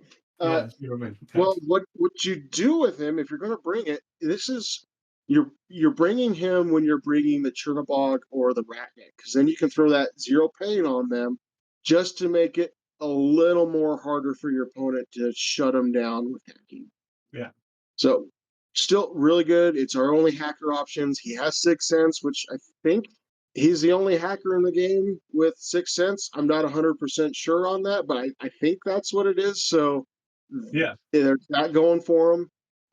Models all If something stealthy tries to get into your deployment zone and gets into its zone of control, it can start targeting it. So I have yeah, softened pretty up much shut it targets down. because of it. Or yeah, if boarding shotgun something, Yeah, uh, it's still a it very very good option. yeah, It's just it it's good. It just falls into the category of okay for me just because it's being bullied out by other options um, in Vanilla Ariadna. yeah, uh, Next on the list is the Zeta 7. yeah. It's It's good, but Scouts and the Spetsnaz exist here, yeah, and they're just outclassing this model. If you can't afford the Spetsnaz sniper for some reason, I guess you could take the Zeta 7 sniper. But if you're going to take that, you might as well drop the points and take the Cataran and have a bunch of extra points to put somewhere else. yeah. And it doesn't do the same because it has no marksmanship. And It doesn't have the marksmanship. Yeah, the BS attack SR -1 is good, but and the chain of command, the tank hunter is bullying it out there. The marksman rifle is okay, but it's being bullied out by like the T2 marksman rifle from the Sturlocks. It's an okay profile, but it's just it's good, It's just in this particular faction, it's being bullied out by everything else. Yeah, if you want to play the Zenith, you're probably better off going Cosmoflot and have that combination. Yeah. The next one is really good. I just find it very niche when I'd want to use him, and that's Vasily. And Great. Vasily is always on my list of, yeah, he's a bit expensive, but once I get it in it, once I go play with it, checks out. Yeah, he's very good. Usually when I'm bringing him, I'm taking the T2 marksman. The one problem Yeah, with him is he's an aggressive lieutenant, and so you have to bring the tank hunter chain of command when you're running him, yeah. just because otherwise you're going to put yourself into loss of lieutenant running him. I tend to use him as a, and I've said it before, as a third round. Everything is dead. Uh, Objectives need to be done. Some lost things need to be killed. Bring in Yeah, Vasily. Yeah, yeah, and he's great for that. Um, but yeah, so he's just really good. He's very expensive, so you're always like, okay, I could bring him, but and he works really well with if you're wanting to run a complete camo list with no one out there. He's a good option, but then he's also competing for that lieutenant option against the tank hunter and the scout, and those yeah, two are cheaper. yeah. That's mostly it. You end up doing the cheaper option. Yeah, but if he was to like gain a point across the board, maybe, and CB gave him BS attack AP, I would dare say I'd probably move him up to the good good category where he would be fighting for people would have to be fighting against him for a position. APT2 shots. Oh, down. Dang. Yeah, APT2, he would be an extreme he would be the tag bully um in Ariadna. Yeah, for sure. Um but yeah, so great profile, really good option there. Next one, Moblo. Moblo. I love Moblos. I have there's one that they got a huge blow up with them gaining mimetism and just some really good options in the list. When I'm taking one, I'm reaching for the AP Spitfire version. I'm what's dropped them down from the good to the okay for me is a few things. We lost the uh, forward deploying infiltrating options, the Yeah, non FT options. I really liked running those for midfield control, especially in Murph, and their AVA one. If they were AVA two and had an option to be able to duo, I understand why Corvus Belly didn't do it, just because we have so many profiles of them that have tactical awareness in the list that they would feel kind of overwhelming. But that's kind of where Ariadna needed to shine was in we have okay guy we don't have a lot of uh, wounds on the field per se, but we make up for it by being able to be everywhere at once through orders, through infiltration, yeah. um, camouflage. So Therefore, be a bit more order efficient because of where we yeah, are. Yeah. I feel like raise raise Moblo's of AVA up to two and give them an option to duo, or even if you even into the Harris, if you have to take the Harris option to get two of them, I would pay the points to run that, because that would just make them huge in blowing them up into running, in my opinion. Yeah. So, love my French models, but this is kind of where I've fallen with the Moblos. They're good. I still run the AP Spitfire version, um, just because it's a great attack piece. Yeah. I just kind of wish I didn't have to tag along to Loop Grooves or to Frontovix to be able to get that extra burst with them to do it with. Do the things that we can do. Yeah. Yeah. Um, so next on the list, Raymond, you might be kind of like, okay, why? Why? No, this is a good one. But I had to really do some soul searching on this particular one and come to grips with myself. Okay, this is not, it's not as good as it once was.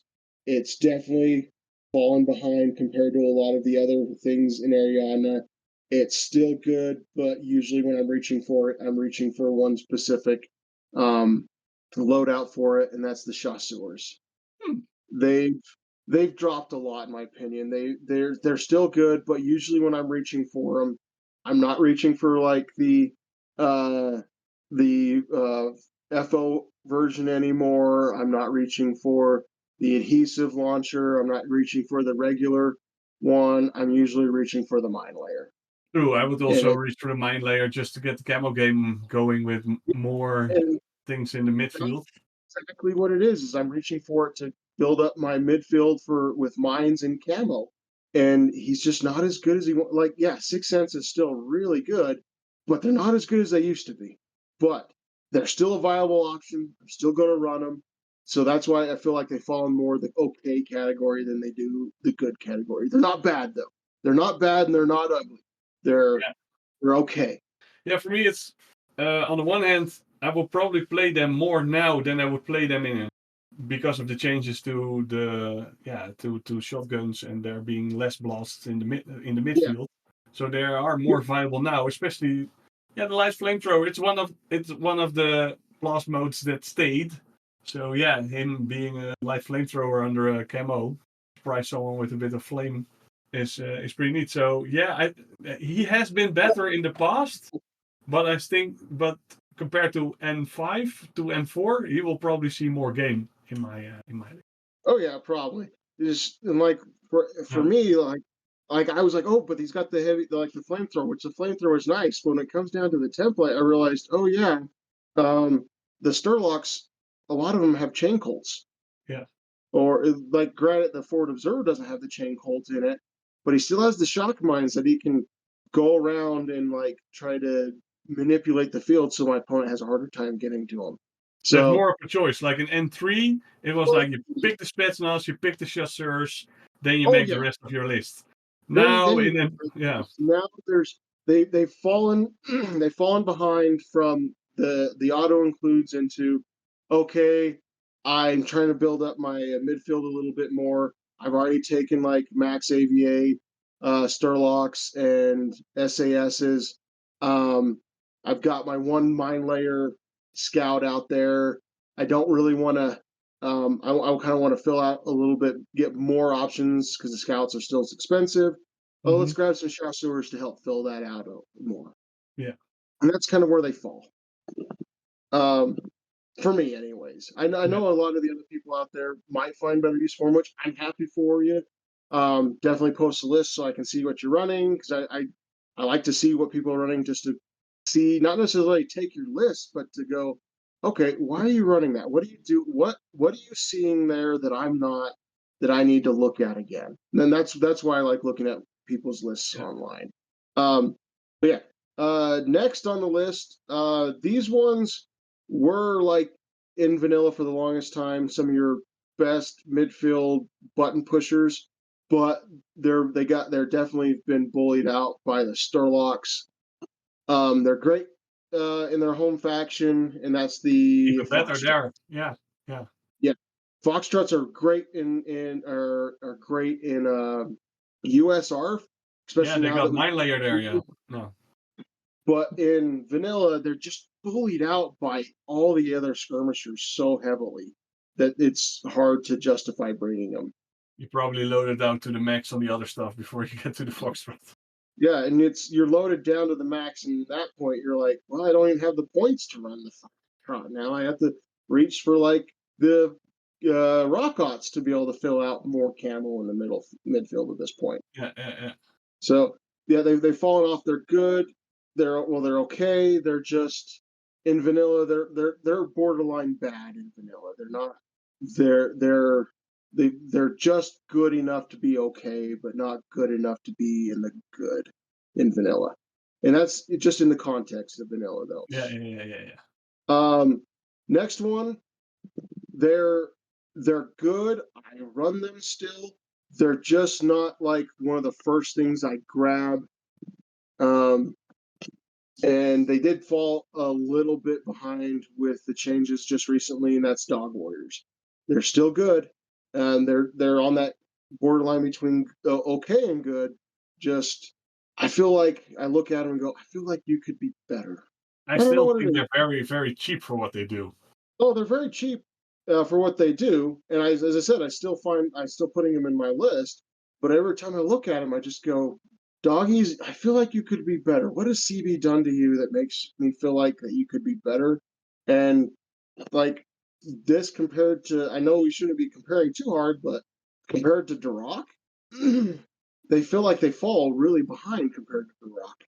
Yeah, The Rock is a more trained puppy than these guys are. Because Yeah, missing out on the martial arts, for instance, just yeah, going straight for even if yeah.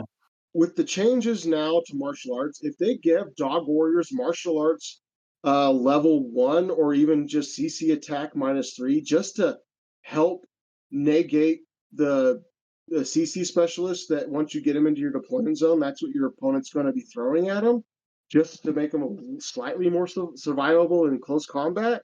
I think that would definitely raise them up significantly, in my opinion. But because and it would make sense too, because it's like, yeah, I'm a great swordsman, but that's a monster. I don't really want to fight it.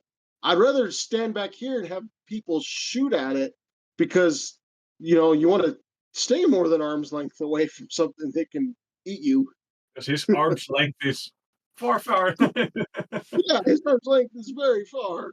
Um, but yeah, so Dog Warriors still good. They just fall short of being good, and so that's why I put them in the okay. They're great bullies for smaller pieces. Um, they can get up there. They have a slightly harder time of getting up there now with the changes to super jump, Yeah, but but they're still still not much. It's still, yeah, the +2 on the range is still something. yeah, it's still good. They're just it's just something they're not quite reaching that point of being something that's going to bully other things out of the list, in my opinion. This is something I would drop for something else compared to drop something else for this. Is kind of where it falls. Sure, sure, yeah. Um, Next on the list is something that he is your only option for camouflage Spitfire, and that's Bront. He's Yuck. great. He's Oh, good. yeah. Yeah, Yeah, good. I love it. I love the model, both the old and the new one. He's got a good set of profiles, but I'm not. He's a gunfighter that falls into the same category as Vasily for the lieutenant option. So I don't really want to use the lieutenant option. The forward observer option is good, but U.S. Ariadna fire teams aren't the greatest, so he falls behind there a little bit. Um, the infiltration probably is the best option. It's expensive. I kind of wish that they would have given us the Scots Guard for a. I know he's not going to be starting up front like the Jacques, but he would have been a little bit cheaper, and just the set of skills and stuff like that I think would have been nice. So Jacques is good. He's just being bullied out by other things in vanilla right now is what it is. I would say if you have your little local meta, that once or twice you just Oh put yeah. him in and then surprise everybody that there's somehow an AP Spitfire that close to someone's line. They're Yeah. expecting their SESs, their chasseurs, all that stuff, and all of a sudden, here's Brand going brat with his AP Spitfire. Yeah, he's definitely that. You bring him like to the a 1 day 3 round tournament. I don't think he would make the list for me for a big 2 day 5 round event, or in just your regular game nights. He's great for those, for creating a good thematic event, but he just falls short of like that heavy competition, bringing building around him for a heavy competition style list. All right. Last thing in the okay special category that I've got here. This is another one that I know a lot of people have strong feelings on. Um, I just feel like, especially with the changes to martial arts and close combat and all that, she's fallen behind a little bit, and that's Usha. Don't get me wrong, she's great, and she will absolutely annihilate that one thing you throw her in front of. But she is such she went from being a good assassination piece that you can kind of put almost anywhere and you can get her to where she needs to be. I feel like now she's like she may or may not survive first contact, and if I if it's something I'm going to have to get into CC with, I'm not 100% confident she's going to be able to pull the job off anymore. Yeah. So, um, she's great, and she kind of falls in that same spot of Bront is throw her in a list, and every once in a while to make your opponent go, oh yeah, she's still a thing that I need to be aware of. But I don't feel like she's like the powerhouse like she used to be back in like N3 and N4. Yeah. Yeah, and I'm happy that she's not like this necessary, because she got to a point where, yeah, the one who goes first and has Oxia has murders your lieutenant. Mm-hmm. Yeah, Kind of and feel. it kind of falls back onto like for me, like as I was talking about earlier with Van Zant, she's being bullied out by Mirage 5, in my opinion, Yeah. because they're yeah, you don't get their orders on the table necessarily on the first turn, but in that way, it's kind of a protection for them. Unlike her, it's like if you're not going first with Hmm. her, your opponent can do what they can to sniff her out, and she's not very hard to sniff out, especially where people are bringing. There, I know there's some factions out there where their baggage bots have what's that skill called again? Give me a second here. Sensor on them. Hmm. They're gonna sniff her out pretty easily. Um, so If you're not getting first turn, yeah, then you have an issue you with get her. the first Well, turn, yeah, she's gonna do well. So that's what's like she's good for like a yeah. game nights or a 1 day 3 round event where but like in your big heavy competition areas, maybe one of your lists can have her in it with Van Zant, but you definitely are going to be finding I've as I said, Drock and Margot, in my opinion, are bullying her out for that in that other list. Still being shot by 5 assault pistol shots is Yeah, no, it's still a yeah, scary but prospect. it's still a very scary prospect. Um, but at the same time, I'm like, but if I get Margot down on the field, I'm shooting you with 3 shots at a higher damage with AP, or two shots at get it with +6 because I'm shooting with the shotgun, or I'm dropping a template on all of you with a grenade launcher. Yeah. So she's good. It really hurts my soul to put her into the okay category. As I said, I had to do some really deep soul searching with her and Van Zant and putting him over here. Even like the Dog Warrior was another one. That was some deep soul searching of like where do I put you at? Because I love this model, I love using it, but I honestly feel like this is where you're kind of falling at. Yeah. Yep. All right, Raymond. So now we're moving on to the bad and the ugly. Do you want to do the bad or the ugly first? Let's go bad first. Okay. Top of the list of bad. This is something that's good. I feel like, though, it's not as good as it was, and that's the motorized 112. Just because I can't dismount anymore to get into those really tight reach areas to pick somebody back up with them. It's the only reason why I find it in the bad category. Is and it's at the same time the fire team options, you don't need it anymore to get the extra burst for your dynamos and stuff like that.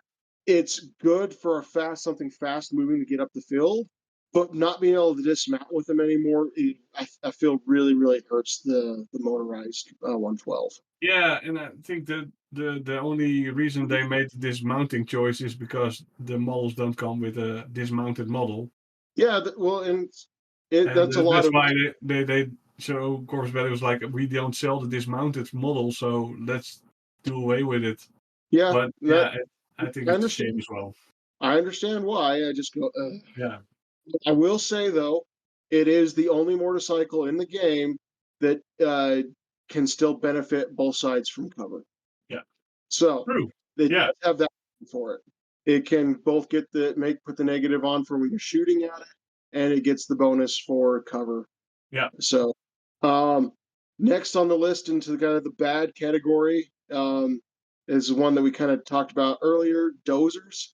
They've got bullied out by once with the changes to turrets. They kind of got bullied out by the Kyber Volk and Yeah. the Ermendinos. They just if you're going to bring if you're going to bring an engineer to watch your to babysit your mules, you're probably just going to move over your Kyber Volk engineer, or you're just not going to impetuous with your Ermendino until the very end to grab that last button. Yeah. So that's kind of where they fall into the bad. Yeah. Um, next one, this is one that it's another one that was some deep soul searching that dropped it from okay to bad, and that's the Polaris team. They're Don't get me wrong, in Cosmoflot, the Polaris team still has a place in certain lists. In vanilla, though, it's just being bullied out by everything else. It the only option that I would really myself that I'm reaching for is the heavy shotgun BS attack +4 version. And the only reason why I'd reach for that in vanilla is to guarantee getting smokes on 20. Yeah. That's the only reason why I would reach for that in vanilla. And that, in my opinion, it is why it drops into the bad category. Is because if that's my only option for why I'm bringing the bear in vanilla, it's not good in vanilla. Uh, any thoughts on that one, Raymond? Or do you think I hit the nail on the head there? I got tired of the bear to a great degree to either play against it or play with it. I was already at the end of N4 trying to make lists without the bear. I love the model. I painted Winnie the Pooh style. But I really, really played so many times with it and found that in the competitive scene, you needed to bring this bear if you wanted to be competitive with Ariadna. So I'm happy it's less of a thing now. Yeah, Uh, I am still happy to run it in Cosmoflot, as I yeah, said, and it definitely needed the nerf. It yeah, was kind of overpowering. One thing I will say, like didn't really touch on with all the dog faces and the like the bear pod and all that. They did all of them lost total immunity. Well, I guess it's immunity enhanced now. immunity They enhanced, still have yes. Yeah. some. That BTS though is kind of nice to have to be able to Yeah. like, okay, I Yeah, guess there's a chance for me to save against these BTS weapons. for sure. Um, all right, this next one, talk about from riches to rags, the Unknown Ranger. I am surprised that it's in the bad category, but go on. He's good in US Army. He's still Yeah, good there. Uh, he has a hard time taking on the gunfights like he used to. He can't. He's in my opinion, he's being bullied out by like Bruant and the Moblo for your AP Spitfire. Um, and his close combat isn't as good as it used to, where he dropped down to martial arts one. Yeah, the no wound incapacitation, the natural born warrior really helps him out on keeping the fight even. Um, but not being able to engage things with if we had the option to take the multispectral visor in vanilla, I would definitely put him in the good category than the bad. But because then it's a good high burst weapon with a visor. yeah, But he seems how it's like, oh, you're just another AP Spitfire gunfighter. There's other options that are cheaper out there than you that I can take. That if they go down, I still have other things that I could run with that. So that's why he's kind of dropped down to the bad category for me in vanilla. yeah. I'm still leaning towards it. I still Well, think it's good. I still think it's good because I've played with him and he massacred my opponent. So can't say you it's know, bad if I'm doing good stuff with it. and that's part of this list is I've tried to say this is my list that and it's very opinionated. I've had to do some deep searching on it. And for you, if he works, awesome. I'm Yeah. glad he works. I want to see the list that he's working in. Maybe you've got something there that you're running that when in some sort of combination that works great for you that I'm overlooking. And when we're getting into these bad and ugly categories, that's fine for people, and I want them to look at these uh, bad items and go, okay, why does he say he's bad? Well, I'm going to make him good. Run them, make them good. I want to Yeah. see it.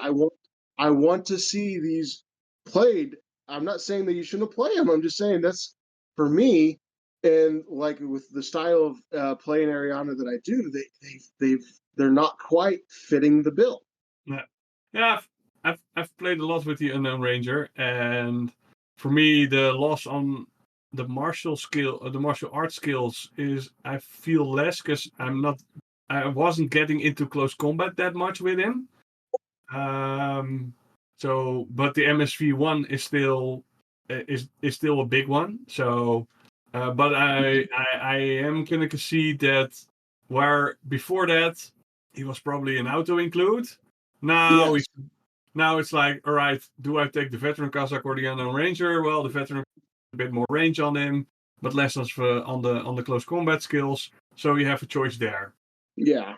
But like I was saying, like, And I'm well, now like, leaning to more my towards the veteran Kazakh. So I have two active JSA players out here, and an active Eugene player. So I'm constantly getting people thrown in my face to fight in close combat that I have to deal with.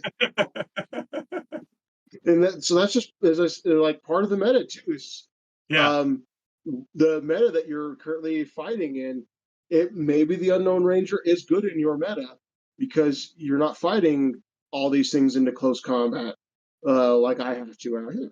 So yeah, um, and which is, I'm not saying it's just the way. It's just kind of interesting, just the way that works. How people like, oh, this looks good to me, so I'm going to run it, and then the meta around them builds that.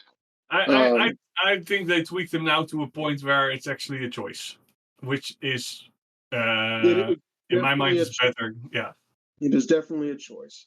yeah. Um, Next on my bad list, this is one that really hurt when I kind of came to the conclusion. I was like, okay, yeah, this has to go probably in the bad list, and that's the anapodes in the assault pack.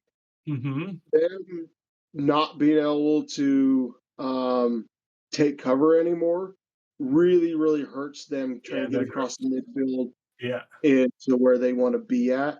They are still, if you are say like you're fighting like another Ariadna player, or you've got a lot of like JSA, Hakislam, or even like now Eugene, with how much um, hidden deployment they have, they're a good option for just sniffing out the mid and field and close to you. But at the same time, I'm usually running.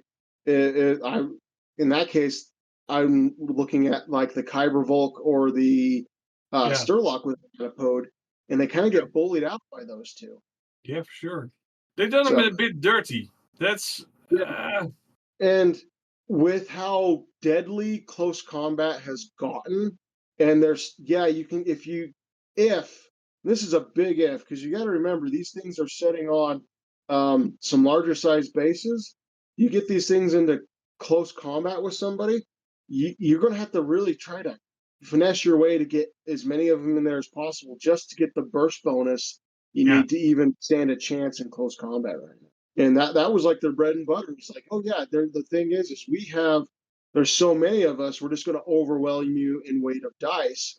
yeah, But now with the changes to close combat, that weight of dice isn't as good as it used to be with like the special dice in martial arts, and even things getting +1 burst in close combat. yeah, yeah, So they're mostly the best thing you can try to hunt down is like a tag with them, but even then you got to be careful because you're probably going to get discovered on your way. And a lot of tags have like heavy if I, flamethrowers.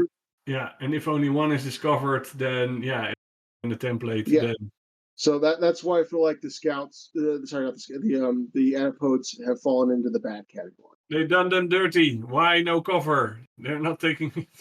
All right. There was no Um, reason for that. and for the last in the bad, scouts. Corvus Belli. Why do scouts have BS attack shock when all their weapons will just flat out kill them? Okay, I'm getting off my. I'm feeling a bit of a deja vu coming up. Are we recording that long? Oh, I'm sorry. That is just was like okay. I'm going to put that there to be funny, but at the same time, Yeah. it's like, come on, CP, let's kind of address this. Is you either like change what their BS attack bonus does, or drop it and let's drop their points. They're great. They don't Drop necessarily their need the points. shock. Yeah, drop them like 2-3 points and just drop the BS attack shock, or change it to like BS attack AP. If you're feeling really, really spicy, T2, bring up the T2, just a little bit. Well, they T2. have T2. They got their Ohotniks are T2. All right, yeah. So if CB wants to feel really spicy and really wants to give Ariadna players something to celebrate about, drop BS attack altogether, raise up their points a little bit, and give them marksmanship. Ooh, yeah. That would That would be the real spice. Yeah. elevate them to all sorts of um, goody goodness. So, all right, we have the ugly, and there's some pretty ugly things in here. First on the list, pilots. The Ariadna pilot is not bringing much to the table for the Chernobog because our engineers are pretty good. So and with our They're probably not gizmo kitting. They're just going whip. yeah, we're just gonna straight up like either run the electronic over there, Yeah. or the Ermandino is going to be right there anyway, so he's just got to move a little bit to get into base contact with it. We're never dodging with the Chernobog. It's no, we're just going to shoot. It's what it's there for. Yeah. It's just shoot. Because you're either going to put it into suppressive fire, or you're going to be using that the heavy flamethrower, the light rocket launcher, just to absolutely obliterate something. So, yeah, not great. I could maybe possibly if CB was like, if they wanted the Ariadna tag pilot to stand out a little bit, giving it like BS attack survival rating -1 for the tag comm, so that way it's because that's what Ariadna like needs. It used to be was we were the faction that had camouflage and the ammunition that all the other armies. Yeah. They hated gunfighting with us just because I might win the gunfight, but all it took was one bullet to go through on the area on the side, and we were done for, just because of how nasty our ammunition was. And I feel like if that'd be like one of the ways to go is just make the Chernobog. If you want us to take the pilot, make the Chernobog something that you don't want your opponents don't want to fight. Like do something like that. We're not going to dodge. We're not going to gizmo kit. So we're not going to take this because it's not bringing anything to the Chernobog. Make our ammunition extra spicy. Yeah, make the ammunition extra spicy, or even like if they another thing they could do is maybe like give it like some sort of like ECM hacking -3 for your tag, just to make it a little bit. The tag is being controlled by this weird low tech Ariadna technology that your opponent's like. Oh, the hacker's just like, okay, I I don't know what this is, so I don't know how to hack it. I'm just kind of flying by the seat of my pants here, trying to figure this thing out. It's called Windows 95. Exactly. They just got uploaded with a virus from the turn of the century, guys. What Yeah. is this? So yeah, that's why I put the pilots in the ugly category. And honestly, sounds like you probably would put them in that category as well, Raymond. Yeah. I see what CB is trying to do here, but this needs a bit of an uptick. This needs a bit of a shine. Yeah, Yeah. It's a something just to. 9-point specialist, so it's you could use it that way, but yeah, it's not giving the Well, we have 8-point German you're not demons. yeah, that's why. Yeah. Yeah, so I I'm would saying it's like there's everything outclasses the pilot in every way, and then the skills it's bringing to the table is something that Ariadna isn't going to use. so something you go, ooh, oh, I need that guy if I play Maternabok. No, not in the slightest. Yeah. Next up, this was a really weird one when it got announced that these were going to maintain in the faction. And I just go, okay, cool. Why? And that's Galwegians. Yeah, Legions, They're yeah. It's really really wonky. If Corvus Belli wanted to leave something in Caledonia, for that flavor, I don't. There's a caveat with this that I'm going to get You into know later. why it's still in? Because I told Bostria that I still have like 12 Galwegian models, and I still want to able to play them. Oh, which is fine. There's one thing that I would elevate these from ugly to good, but it's something else in the ugly list that I'm going to bring up. And I'm going to use Corus Belli's own words against him for that. But we're going to get to that later. Um, but they're not good order generators because you've got bar stocks and conductors, line Cossacks, and conductors that are just better for you for doing that just because they are regular and this is irregular. Mm-hmm. We have good smoke throwers and close combat. If they maybe up their close combat from Berserk +3 to Berserk +6, so you only get that +6 in the active turn, that would be something I'd consider maybe running the Galwegians for, just to have that super spicy charge 6 inches and get one massive good swing on something on. But yeah, as I said, there's something else that I would definitely say would elevate them to good for Ariadna, but we'll bring that up later. Yeah.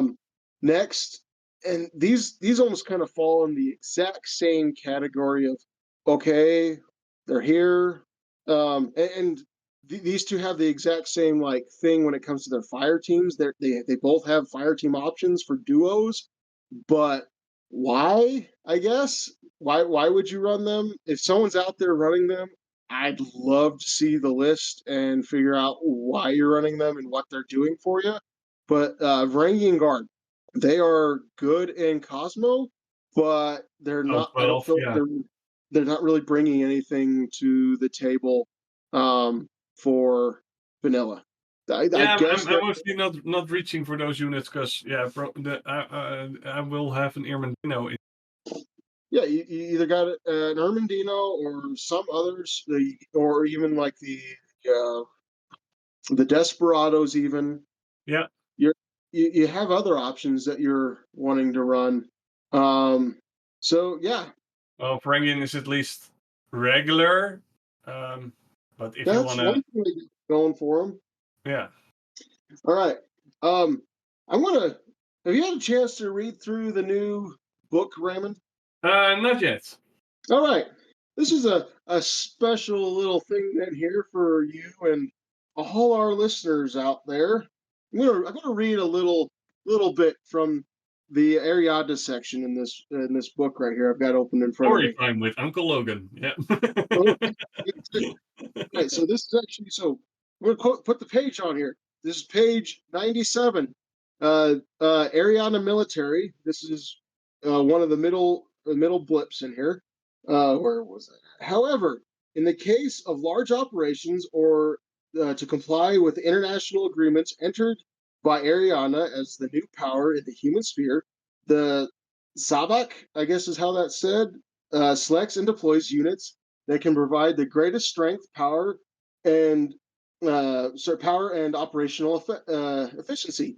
In these cases, Kazakh officers tend to be in command, with the exceptions of renowned individuals such as Captain Van Zant or Recreation William Wallace. Why doesn't William Wallace have lieutenant in vanilla, Corvus Belli? It says it right here in the book that he's one of the people they select to lead the forces. Why does he not have the lieutenant option in vanilla? Finish the story, Corvus Belly.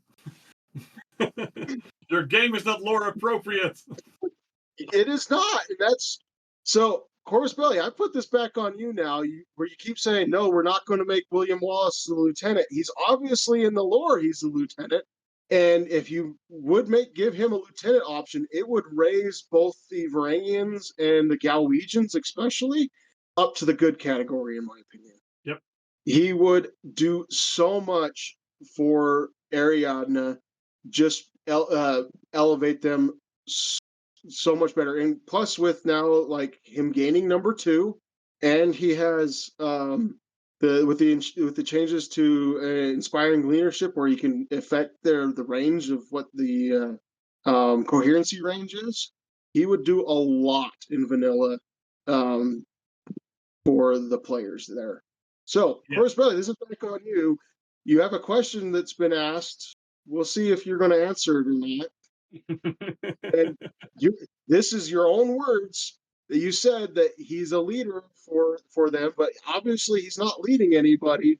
Even if they gave him like a chain of command option, that would be That would make a something diff. Yeah. that I would be like, okay, I can deal with that. I might not run him, but lore wise, I can get behind it. All right, and then so that's William Wallace. I got one more thing in the ugly category. Ariadna fire teams. Ah. Talk about a mess when you're trying to figure out what is what and what gets bonuses where. And yeah, there's a lot of things in here that like you might not be getting bonuses for, but the option of moving something around with them is good. Like the Chernobog dragging, such as the Ermendino, around is not a bad thing. Or even a dog. It was really weird to see the dog warrior there, but a dog warrior next to the Chernobog actually wouldn't be a bad thing either. But I hate comparing cross factions, but seeing what other people can do, the options that they're getting, especially for their Harris options. Yeah. It feels like Ariadna kind of got left behind. If if they move the Varangians from being able to just duo to they can take 2 of them in a Harris, and then you can throw something else in there with them, that would actually make me consider running the Varangians, I think, a little bit more. The Galwegians C section I just read about and talked about with Wallace, that would help out there. It's kind of, it feels like a jumbled up mess. I don't see like the coherency of the fire teams in the vanilla lists. Yeah, mostly if I go for the ones that are duo, I would go that have a max of 2, so that I can at least get my special dice. Mm-hmm. So the Dynamos or the Loop Guru or the Briscards. And with the Harrys, I also go for the max 2 and then see what's nice with them. So the Frontifix or the Briscards, and then fit a veteran Kazakh with them to round it out and give the veteran Kazakh an extra dice to roll with. I think it would actually really, really help out the list. I know they don't want to give like the keywords in vanilla, but if they give keywords out in like say vanilla Ariadna for the faction that they came with, yeah, it would be really, really interesting. Like say like if you could run the Loop Guru with the Apaches and get keep coherency there, or the Frontovix with the Vet Kazakh or the Vet Doctor or something and get coherency there, it would really, really like elevate Ariadna's fire team game up to dealing with a lot of other options out there. Yeah. I don't see Corvus Belli doing it, and I can understand why they're not going to do it. Mm-hmm. It's just the current standings of what can and cannot fire team does feel really, really odd and peculiar. It's not the greatest. Like I'd say probably the best ones are there, like the Dynamos, Luke Guru, Briscard, um, throwing in a veteran Kozak into a Harris team with one of those options or a Yeah. Moblo. I'm not really running the Yeah, or Barsooks. they know with the Chernobog, but that's mostly it. Yeah, or the Dog Warrior with the Chernobog. Yeah. If they give like the Ratnik an option to run with a duo, then I might consider running like a Ermendino or the Frontovic Engineer Yeah. with the Ratnik. So yeah, it's odd. But It's but just someone it's also someone if I want to go heavy on the link teams, then I will probably go to the sectorials. If I want to do something with Radniks, I will probably go Tak. Same goes for the veteran Kazakhs. If I really want to go mad on that, so you kind of not go kind of like I see where the pickle is for Corvus Belli, where you could make these fire teams a bit more, but then yeah, well, why go with the sectorials? yeah, I see it. And but then we also we get these fire teams. It's like, well, take like the Ermendino, the Dogface, and the Highlanders. If I want to use their irregular order, it breaks the fire team that they're in. Yeah, So what's the point of running those? And all back to what I said about William Wallace. He would clean that up for you and yeah, actually help the current standing of the fire team. It would actually help that out a lot because then it's like, okay, I'm going to bring these, I'm going to use their orders to help protect this one item, like running. Oh, I just missed. I guess the Ratnik can duo with the Erminito. I missed that. Sorry, internet. Actively correcting myself here. So, um, but having things like that, I actually and if they put the ward driver as an option in the duo, I would heavily consider running even though it's not getting me those purity bonuses. mm-hmm. Running the ward driver with Yeah, say the Chernobog, the Ratnik, or even the Vet Kazakh is a really good option because then you're providing that um, hacking coverage. Or you can even move the hacker up into a position in the midfield where you want her to be. Drop her off there so she can be a kind of a nuisance in the midfield for your opponent, and then you go finish gunfighting people with whatever she moved up there with. yeah. So, but um, overall, I don't think Ariadna is as doom and gloom as the internet makes it out to be. Yeah, we might not have made out like a bandit like some of the other factions, looking at you, Kestrel. Um, but we're not in a horrible place. And if you know how to use fallback and use like N2 and 3 tactics of Ariadna camouflage, Yeah. it goes a long way in elevating your game in vanilla right now. Yeah, like on the one hand, I also don't want that the gunfighters from Ariadna are on the Pan Oceania level because that's what Pan Oceania is all about. Yeah, well, And we're and I supposed to be that. We're yeah supposed to be is dragging the good gunfighters down to our level.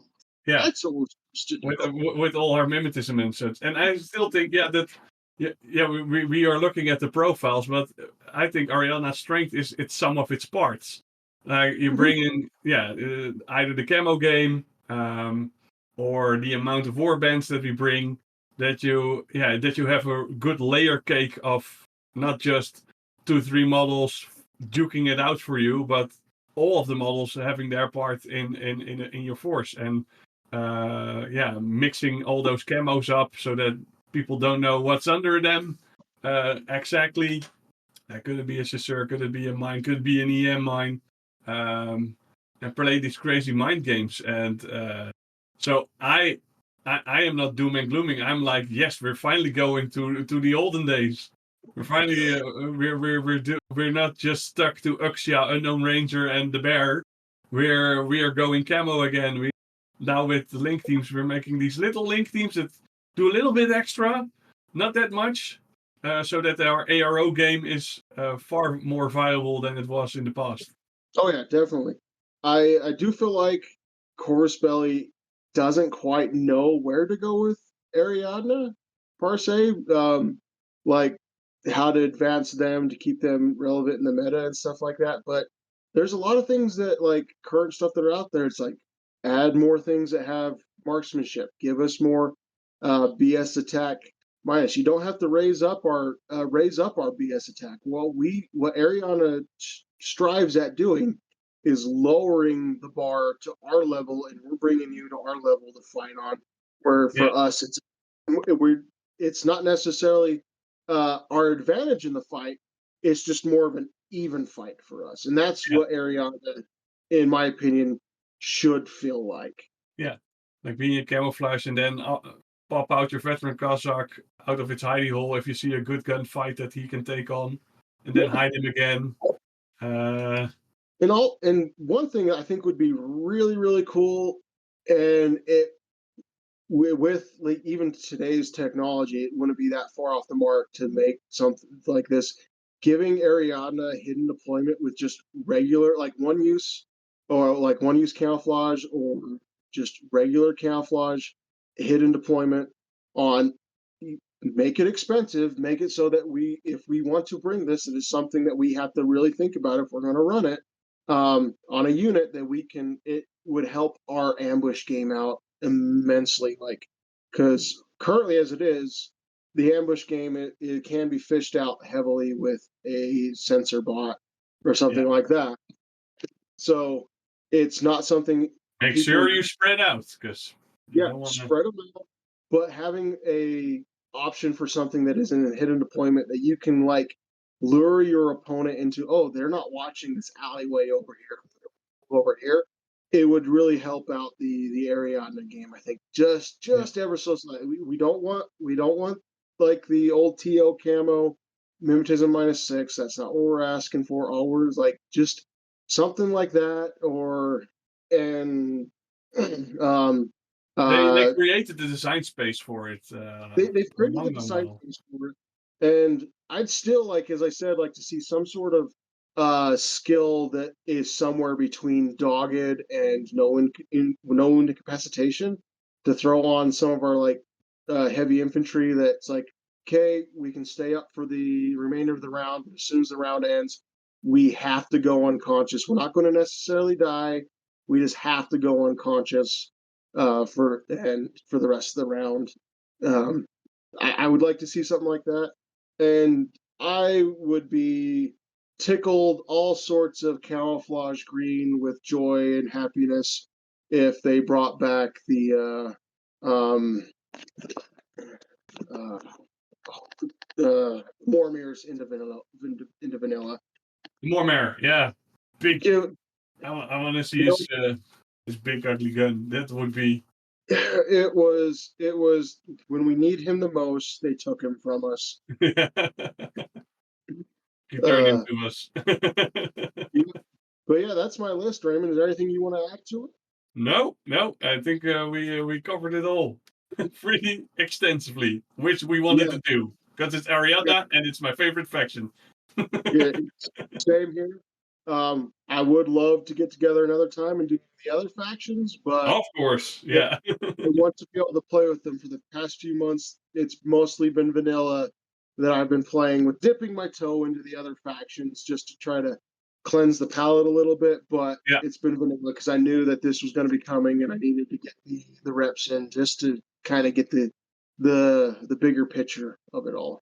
No, I've did some Cosmo soldating, so with Cosmoflot, making lists that leave out Uxia the Bear and the Unknown Ranger with Cosmo Soldats, and I had a lot of fun. I've been building lists for Cosmoflot, but I've been doing so much teaching and running this narrative event right now. I actually haven't got the chance to play because I think I've played in the last month like 3 games, but I've coached and helped people through their game like dozens and dozens of games at this point. Yeah. Which is Building the we need more gamers. We need a bigger pool. That's good. Yep. sacrificing my game time to build the community. That's what I'm Yeah. doing. Awesome. Well, Logan, I thank you for coming on, and yeah, it was an extensive list, but I'm happy we gone through with Ariadna, and let's play some other of the sectorials, and come back again when we have our knowledge gathered on TAC and Cosmoflot and US Ariadna. Yes, definitely. Yeah, cool. So yeah, thanks for coming on, and listeners, thanks for listening, and we see you all next time. See you later, Internet.